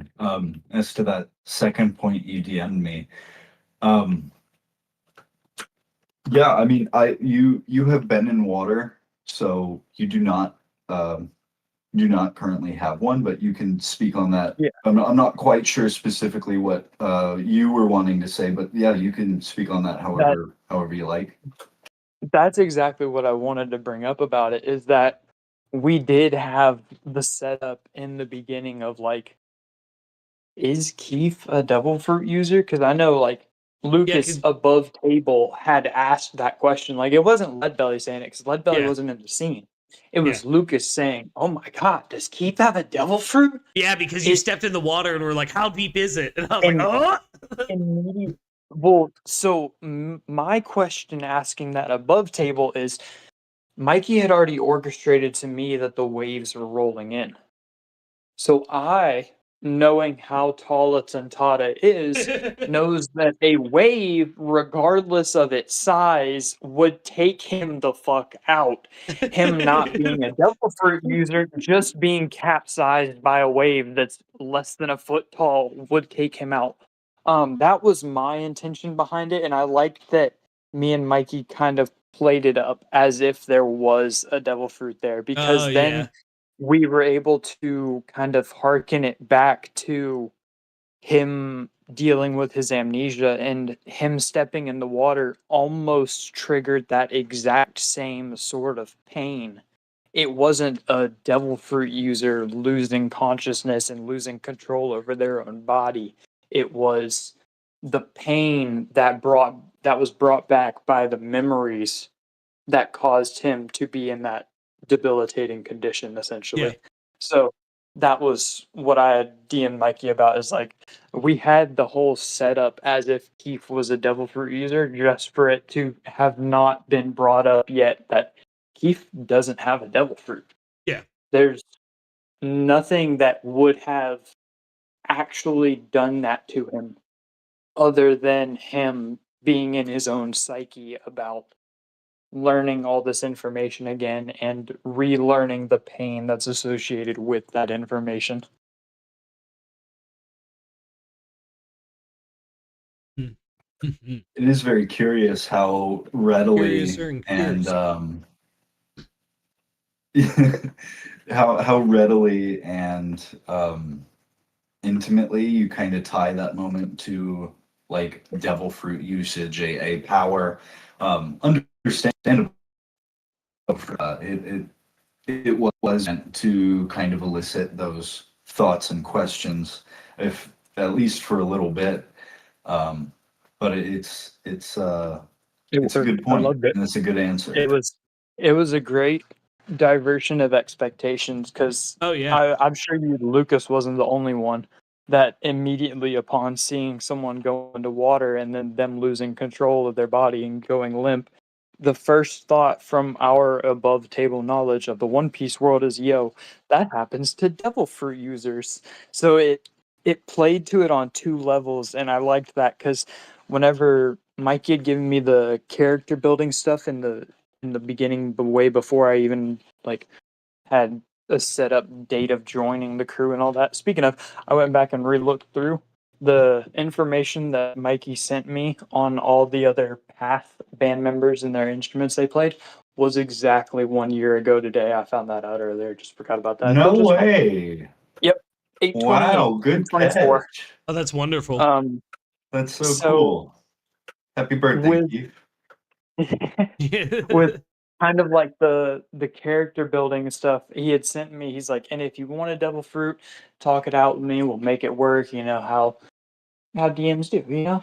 And I already knowing the direction I wanted to take Keith's character of not being a devil fruit user, my immediate reaction, I thumbs down reacted his message saying, no, I don't want a devil fruit. I just wanted to be your character. I just want this to be a character. Like, he doesn't have to have some weird fruit. Like, imagine if I had said yeah and then gave him Apu's fruit. Like, yeah, it would have been great for an actual musician to have that fruit, but it would have To just an been actual musician. yeah. Wait, you telling me a DJ is a musician? I'm sorry. Unrelated. Damn. Stone's So, thrown. but all in all, no seriousness and all that aside, is I wanted Kief's journey to be about the familial ties through music. And the devil fruit would have taken away from that, in my opinion. Now, if Kief sees a fruit presented in front of him, I don't. Ooh, this might be a question for later. I'll fork it over to y'all after the session to discuss that if I would have seen anything like that. But I don't know if Keith would have even recognized it as a devil fruit if a fruit like that were to pop up in front of him. Right. I do have a question since we're on the realm of devil fruits. Is there a devil fruit you think that would go good with anyone on the crew? Like maybe you see Squint or Spinny getting a certain devil fruit and it being a Rockstar combo or something. I kind of want to go first on that one for Yes, please. maybe the obvious answer. And I almost feel bad answering this as the DM, but I mean, I feel like this has kind of been like said in game, above table, in session, out of session, like all of the above. Arthur with the portal fruit. Yeah, that needs to happen. I feel like there's personal connection there. I feel like like your mind just naturally runs to like gunslinger with portals. Hell yeah, that works. Like what? Like just think that could independently be really cool. Truly not even like saying anything about the trajectory of the story, but I mean I just feel like that one had to be said. So I like the juxtaposition to that as well because with Arthur Morgan getting the portal fruit, yeah, he would be cowboy gunslinger with portals. I would also make the slight argument that because him and Mitch were so close, he would almost have the same relationship with Mitch's fruit as Ace with Sabo's fruit. So I could see Arthur starting to Portal lean into clothesline.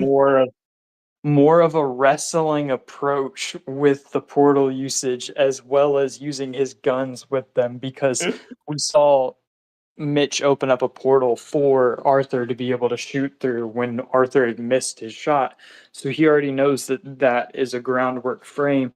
And of course, watching Mitch wrestle with his fruit, he knows that as the groundwork frame. I don't see it as outside of Arthur's wheelhouse to be like, hey, this worked for Mitch. I'm going to give it a shot. Oh yeah, definitely. That's a goated pick, Mikey. I'm glad you said it because I have this so like vivid image of my mind of someone revealing like that Mitch is dead and that they have Mitch's fruit and Arthur and Leadbelly both just fucking losing it on them. Like, Oh, yeah. Yeah, I feel like just hypothetically speaking, I feel like any sort of moment like that is I struggle to think of a moment in story to compare it to, but it's going to be like a bombshell reaction from y'all. oh yeah, definitely. For sure. I hope I didn't take anybody's answer with that one. Oh yeah, I took mine. I'm sorry. You did, but Sorry. it's I fine. apologize. No problem. You know, we were all thinking it. You No, just I have said, you just three said it. It's separate okay. answers actually. Besides that, one is either Lead Horse or Glory gets the Hito no Mi. Like The base human, okay. Yeah, just the Chopper's Devil Fruit, the base human, because like if one of our animal companions was gained the sentience to talk and it's Glory and they talk like Mitch, I would lose my mind. I would rather it be Glory than Lead Horse, to be honest, because I think it would it wouldn't break away from the character development of Leadbelly and Leadhorse's attachment of, oh, that's a big dog. I think it would expound But now- upon Arthur and Glory's relationship because of the fact that now they can communicate about Mitch and they can Oh, yeah. communicate more so than just Hunter and Huntsman, you know? Yeah, I like that a lot. See, that's what I thought, because when I first messaged Mikey about it, I was like, we got to give Leadhorse the Hito, like just joking. Yeah.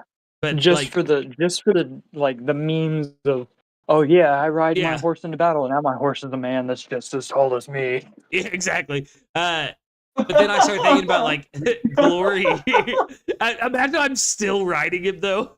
Like he's carrying me piggyback. Hold on. I just piggyback thought about style. that because with Leadbelly riding Leadhorse, Kief could be on Leadbelly's shoulder, and then as soon as Leadhorse transforms A into mount on a Leadman mount. with Leadbelly on top of him, and then Kief on top of him. Lead We're just man? playing chicken. We're just playing What's chicken. ironic? What's ironic is that I think with like a Hito no Mi transformation, like I guess it would be the man model for the horse. Well, no, because I'm gonna have to think of the optics on that one before I actually try to spin some sort of a yarn. Because what I was gonna say was, you at your size, you can ride Leadhorse, but it's almost more like a mule, Yeah. like size ratio, like a regular size human riding a donkey. I like to picture in my head that like as I bond more, because we have a level 2 bond right now. That's why I'm not worried about him walking away, because he will always come back to me. But like I want to see in the future, like my will has affected Leadhorse's will, so he grows to just to fit my size as I grow throughout the campaign. Like, so my other 2 answers though for the devil fruit question though is, and this one's gonna be a little different. I want Spinny to get the fucking spring fruit so badly. Oh 'Cause my his god! Because his name is Interesting. Spinny. And it would just be funny if like everyone's like, oh, he's got a devil fruit, he must spin. No. he just jumps and punches. And the third one is Kief with Apu's devil fruit, because I just heard that and it's hilarious. Yeah, that is a good one. What do you mean? It would be perfect. An actual musician gets to use the musician's dream fruit. I love that subtle shade. Right?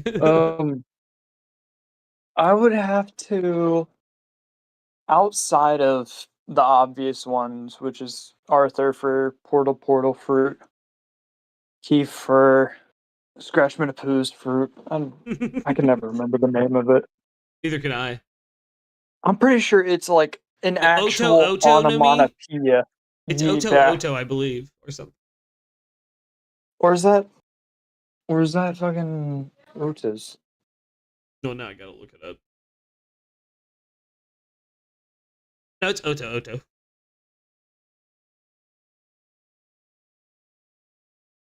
Tone. Tone fruit. Yes, sir. It's a cool one.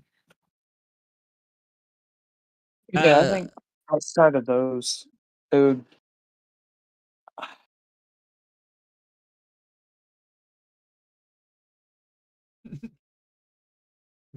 Well, because I was gonna say earlier the slip fruit for Elder Squint. Obvious reasons aside. Oh, okay. 'Cause he's Obvious greasy as reasons fuck. aside.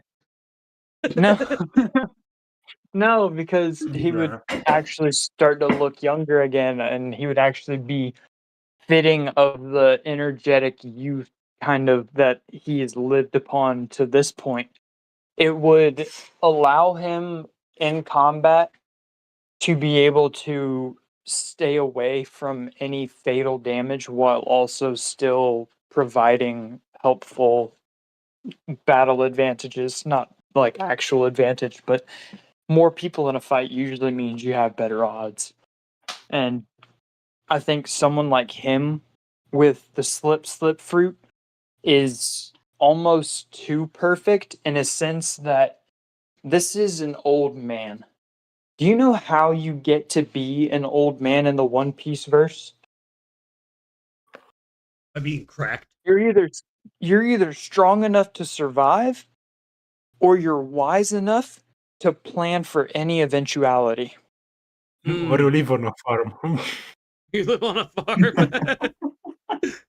So that's why I think having Squint be able to avoid fatal damage and still get some serious hits in is one of the most battle geared devil fruits without it actually being like an actual battle devil fruit. Because whenever you see the slip fruit, you're not immediately thinking of It's a in-turn perfect battle defense. combat fruit.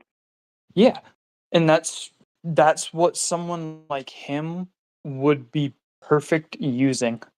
Yeah, Is I agree. because from what we've been shown, he's going to do his best to stay alive. He may not help the crew to stay alive, but with that and his capabilities and wheelhouse, protecting the whole crew is now no longer a fever dream if he had that fruit. Oh, He yeah. would be able to and still keep himself safe. I also And oh, God. no, I was just gonna say because I was gonna change the subject just a little bit. So finish what you were saying first. I think for out of combat fruit, I would probably say Arthur with the clairvoyance fruit. Ooh, from Dressrosa. Because- Yeah. Yes, because I think that would fit in line with him being the historian that's trying to figure out why he came to this world. If he's able to look into the world and perhaps even further than that, he can find out what it was that brought him here and what it is that the true purpose of him being here is supposed to accomplish. Oh yeah. Give him the glare. That'd be insane, dude. What about mystical with like a mist logia or the smoke, the mogu? Oh, Or Yeah. I was thinking it's like of wind fruit or something because he also plays the the fruit. Ooh, yeah. That's a good one too. For I who was is gonna this? go along mystical. Mystical. Okay. See, I like that aspect to it. I was gonna go along a similar aspect of something to help him bridge the gap of what, because the way he sees his hands right now is that he is now a failed musician because he can no longer play. Yeah. So it would have to be something that kind of caveats him not being able to play and allows him to play, which is why I think that the Wind Logia is a good call there. Is that would allow him to, he wouldn't be able to press the valves by himself. There are other instruments that don't require you to press the valves that are still brass instruments. Yeah. Bum bum bum bum bum. So does anyone? That was a good question. Yeah. Does anyone have any more questions before we wrap up today? I have I'm going one. to save mine for next time because I've Ooh. loved all y'all's questions. So I want to keep some on the back burner. I do have those recap questions we could do as well, but I feel like the SBS are a little stronger, and we're at about 2 hours, going a little over 2 hours now. Yeah. I don't want to interrupt the fun, so I'll let y'all decide. I have anyone has one more. question. From the most resistant, the least resistance from the crew, who is the most?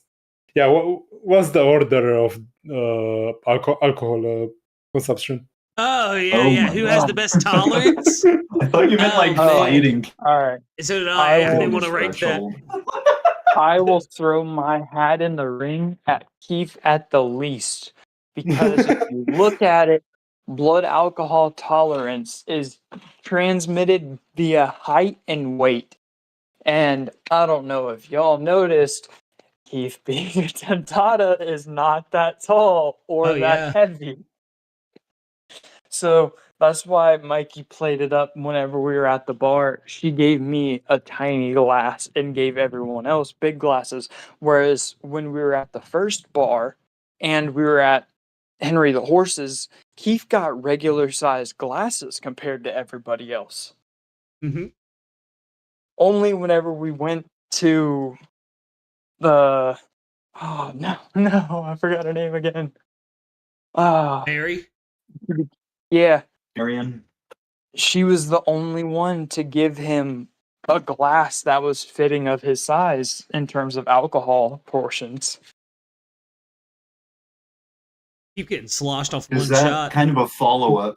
Does that make her like a good lady? Like you appreciate her looking out, or is she kind of a buzzkill for that?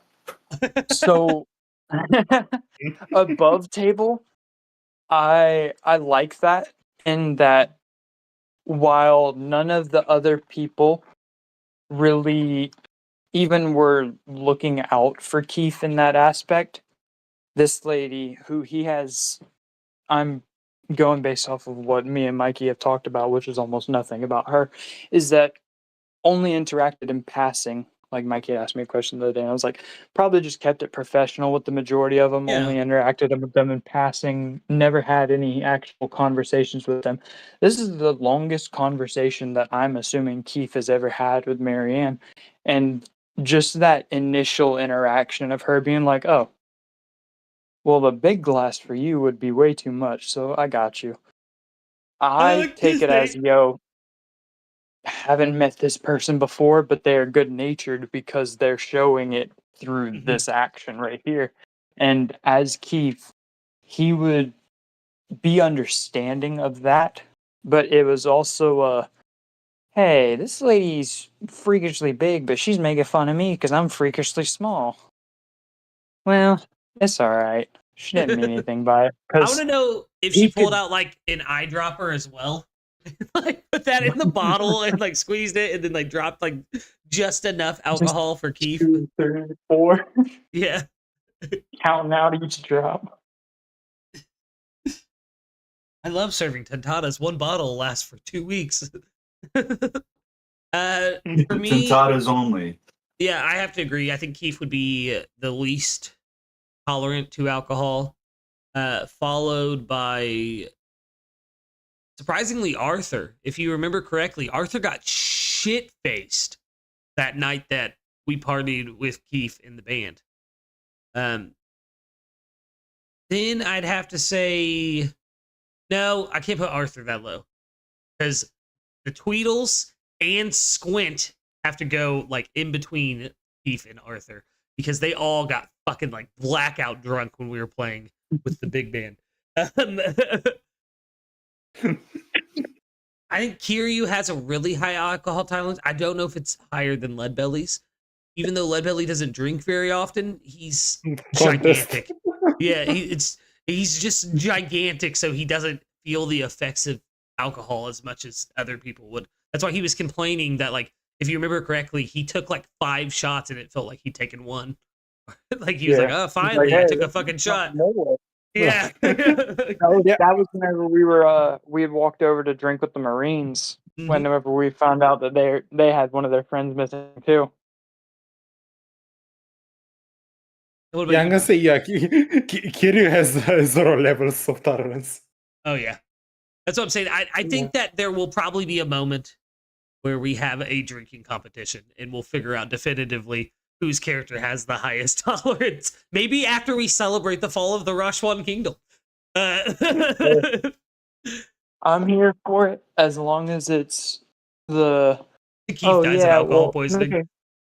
Yeah, that's what I was gonna say. As long as it's, hey guys, all right, we're gonna make some con saves to stave off the effects of the drunkenness. I'm fine with that because then at least I know that there's a chance that I can survive. Not till the end, because I'm gonna let y'all know something. I don't have proficiency in con saves. My con mod is a 3. It's not very good.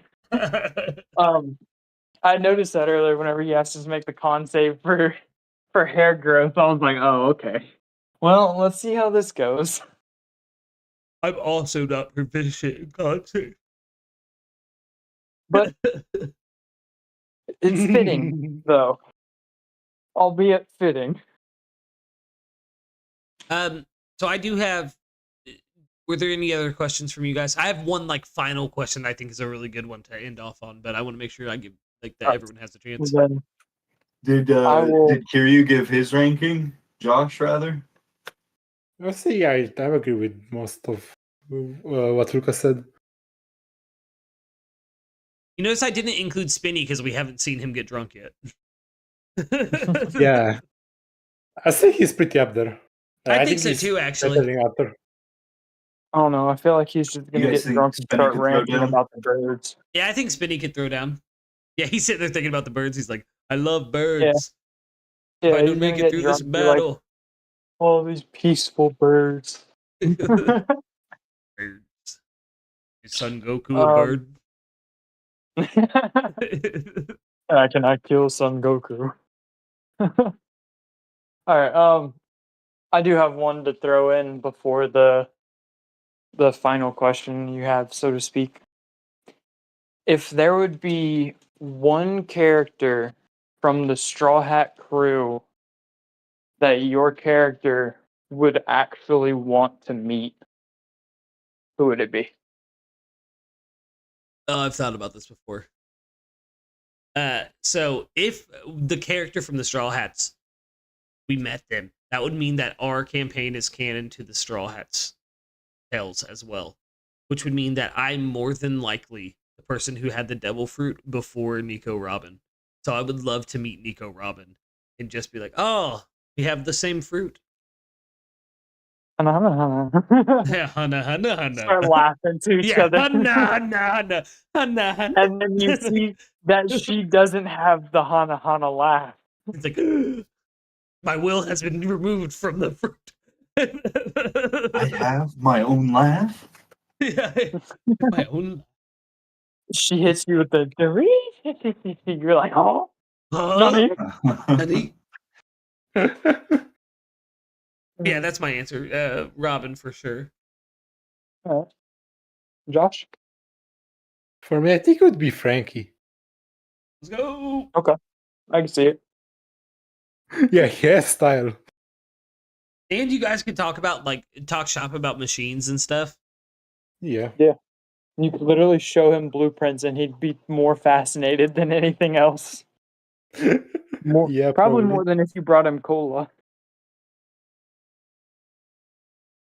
Cola and alcohol.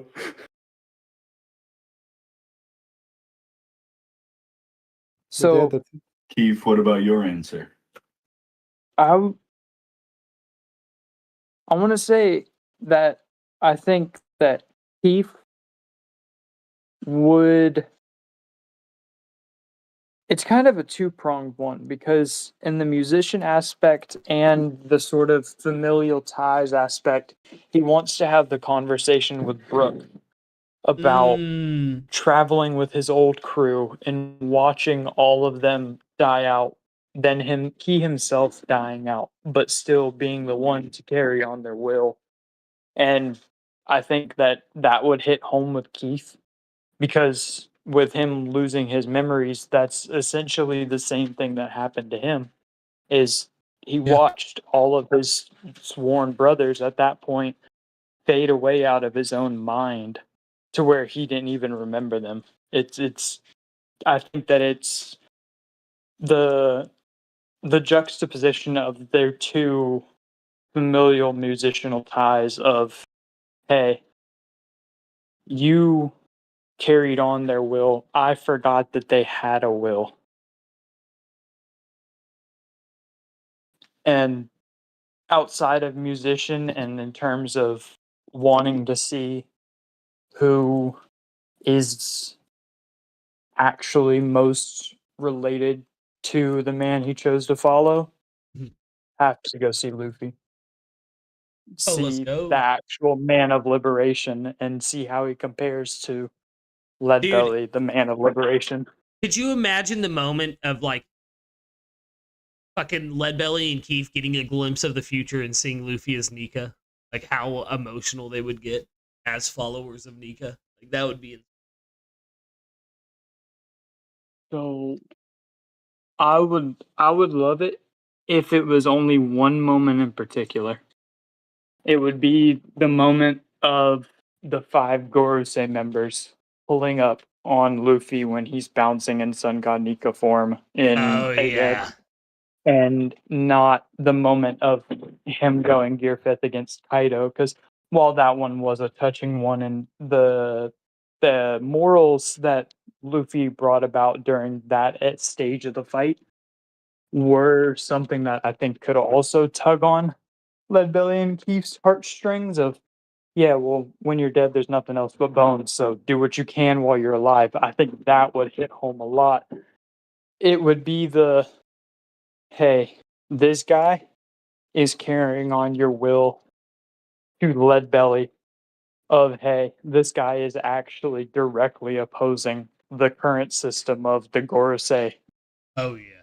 and a higher power. But I think that moment in particular would be the, if they could see the future, that would be the moment that would stick out to them is, hey, this is the warrior of liberation fighting for the people of the world. That's a good answer right there. Yeah, genius. Yeah, great answer.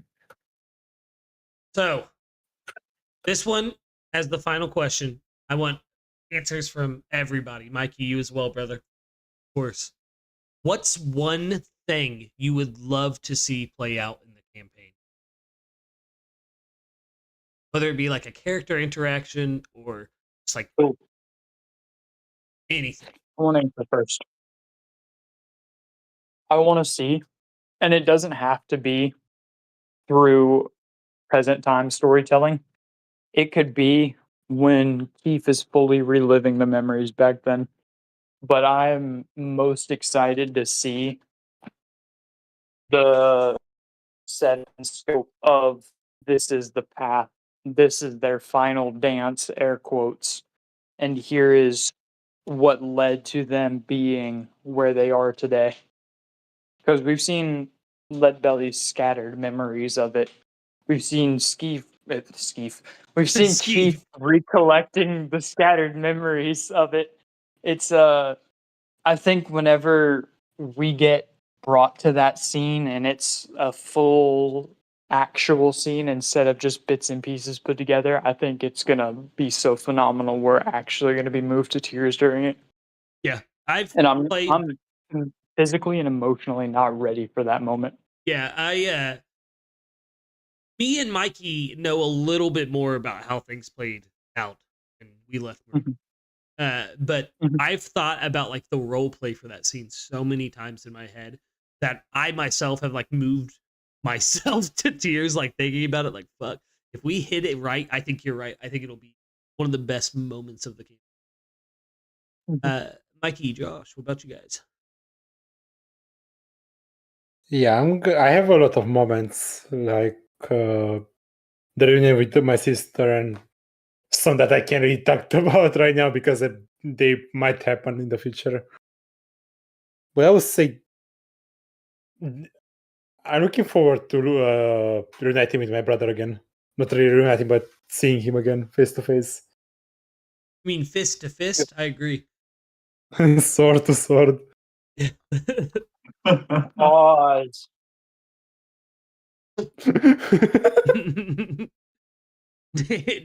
Mikey, ToriMori, our wonderful DM.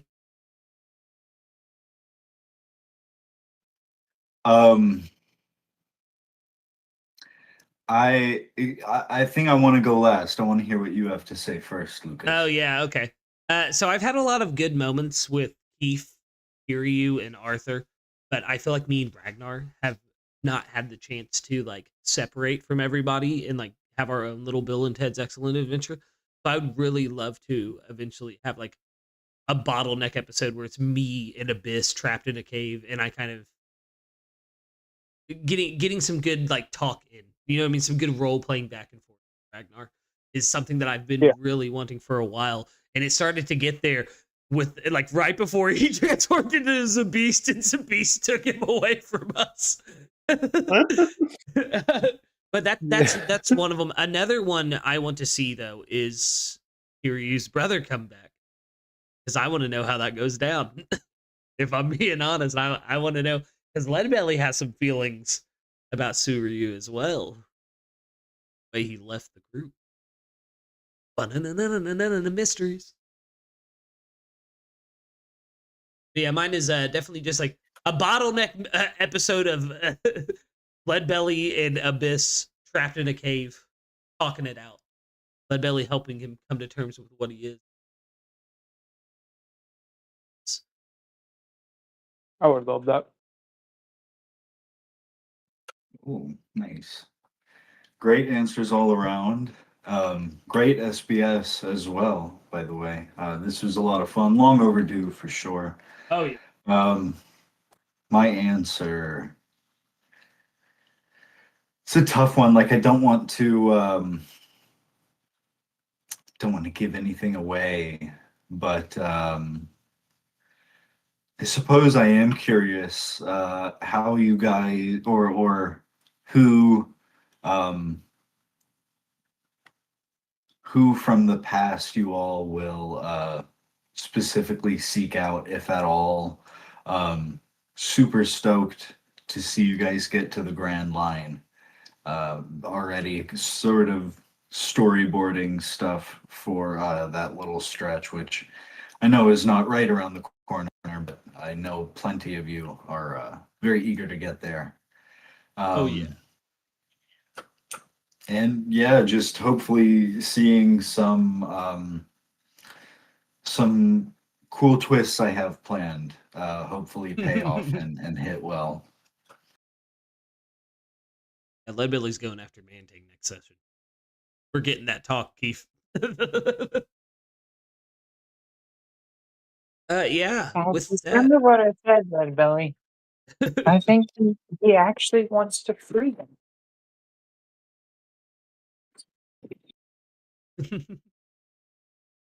I love the Kief voice. That's another favorite of mine. But yeah, that has been the SBS session, the first one for the Sakura Pirates. Like our wonderful, wonderful DM ToriMori said, it's been a long time coming. 22 sessions in the making. Sadly, 2 members of the crew wouldn't be here, or could not be here, I should say.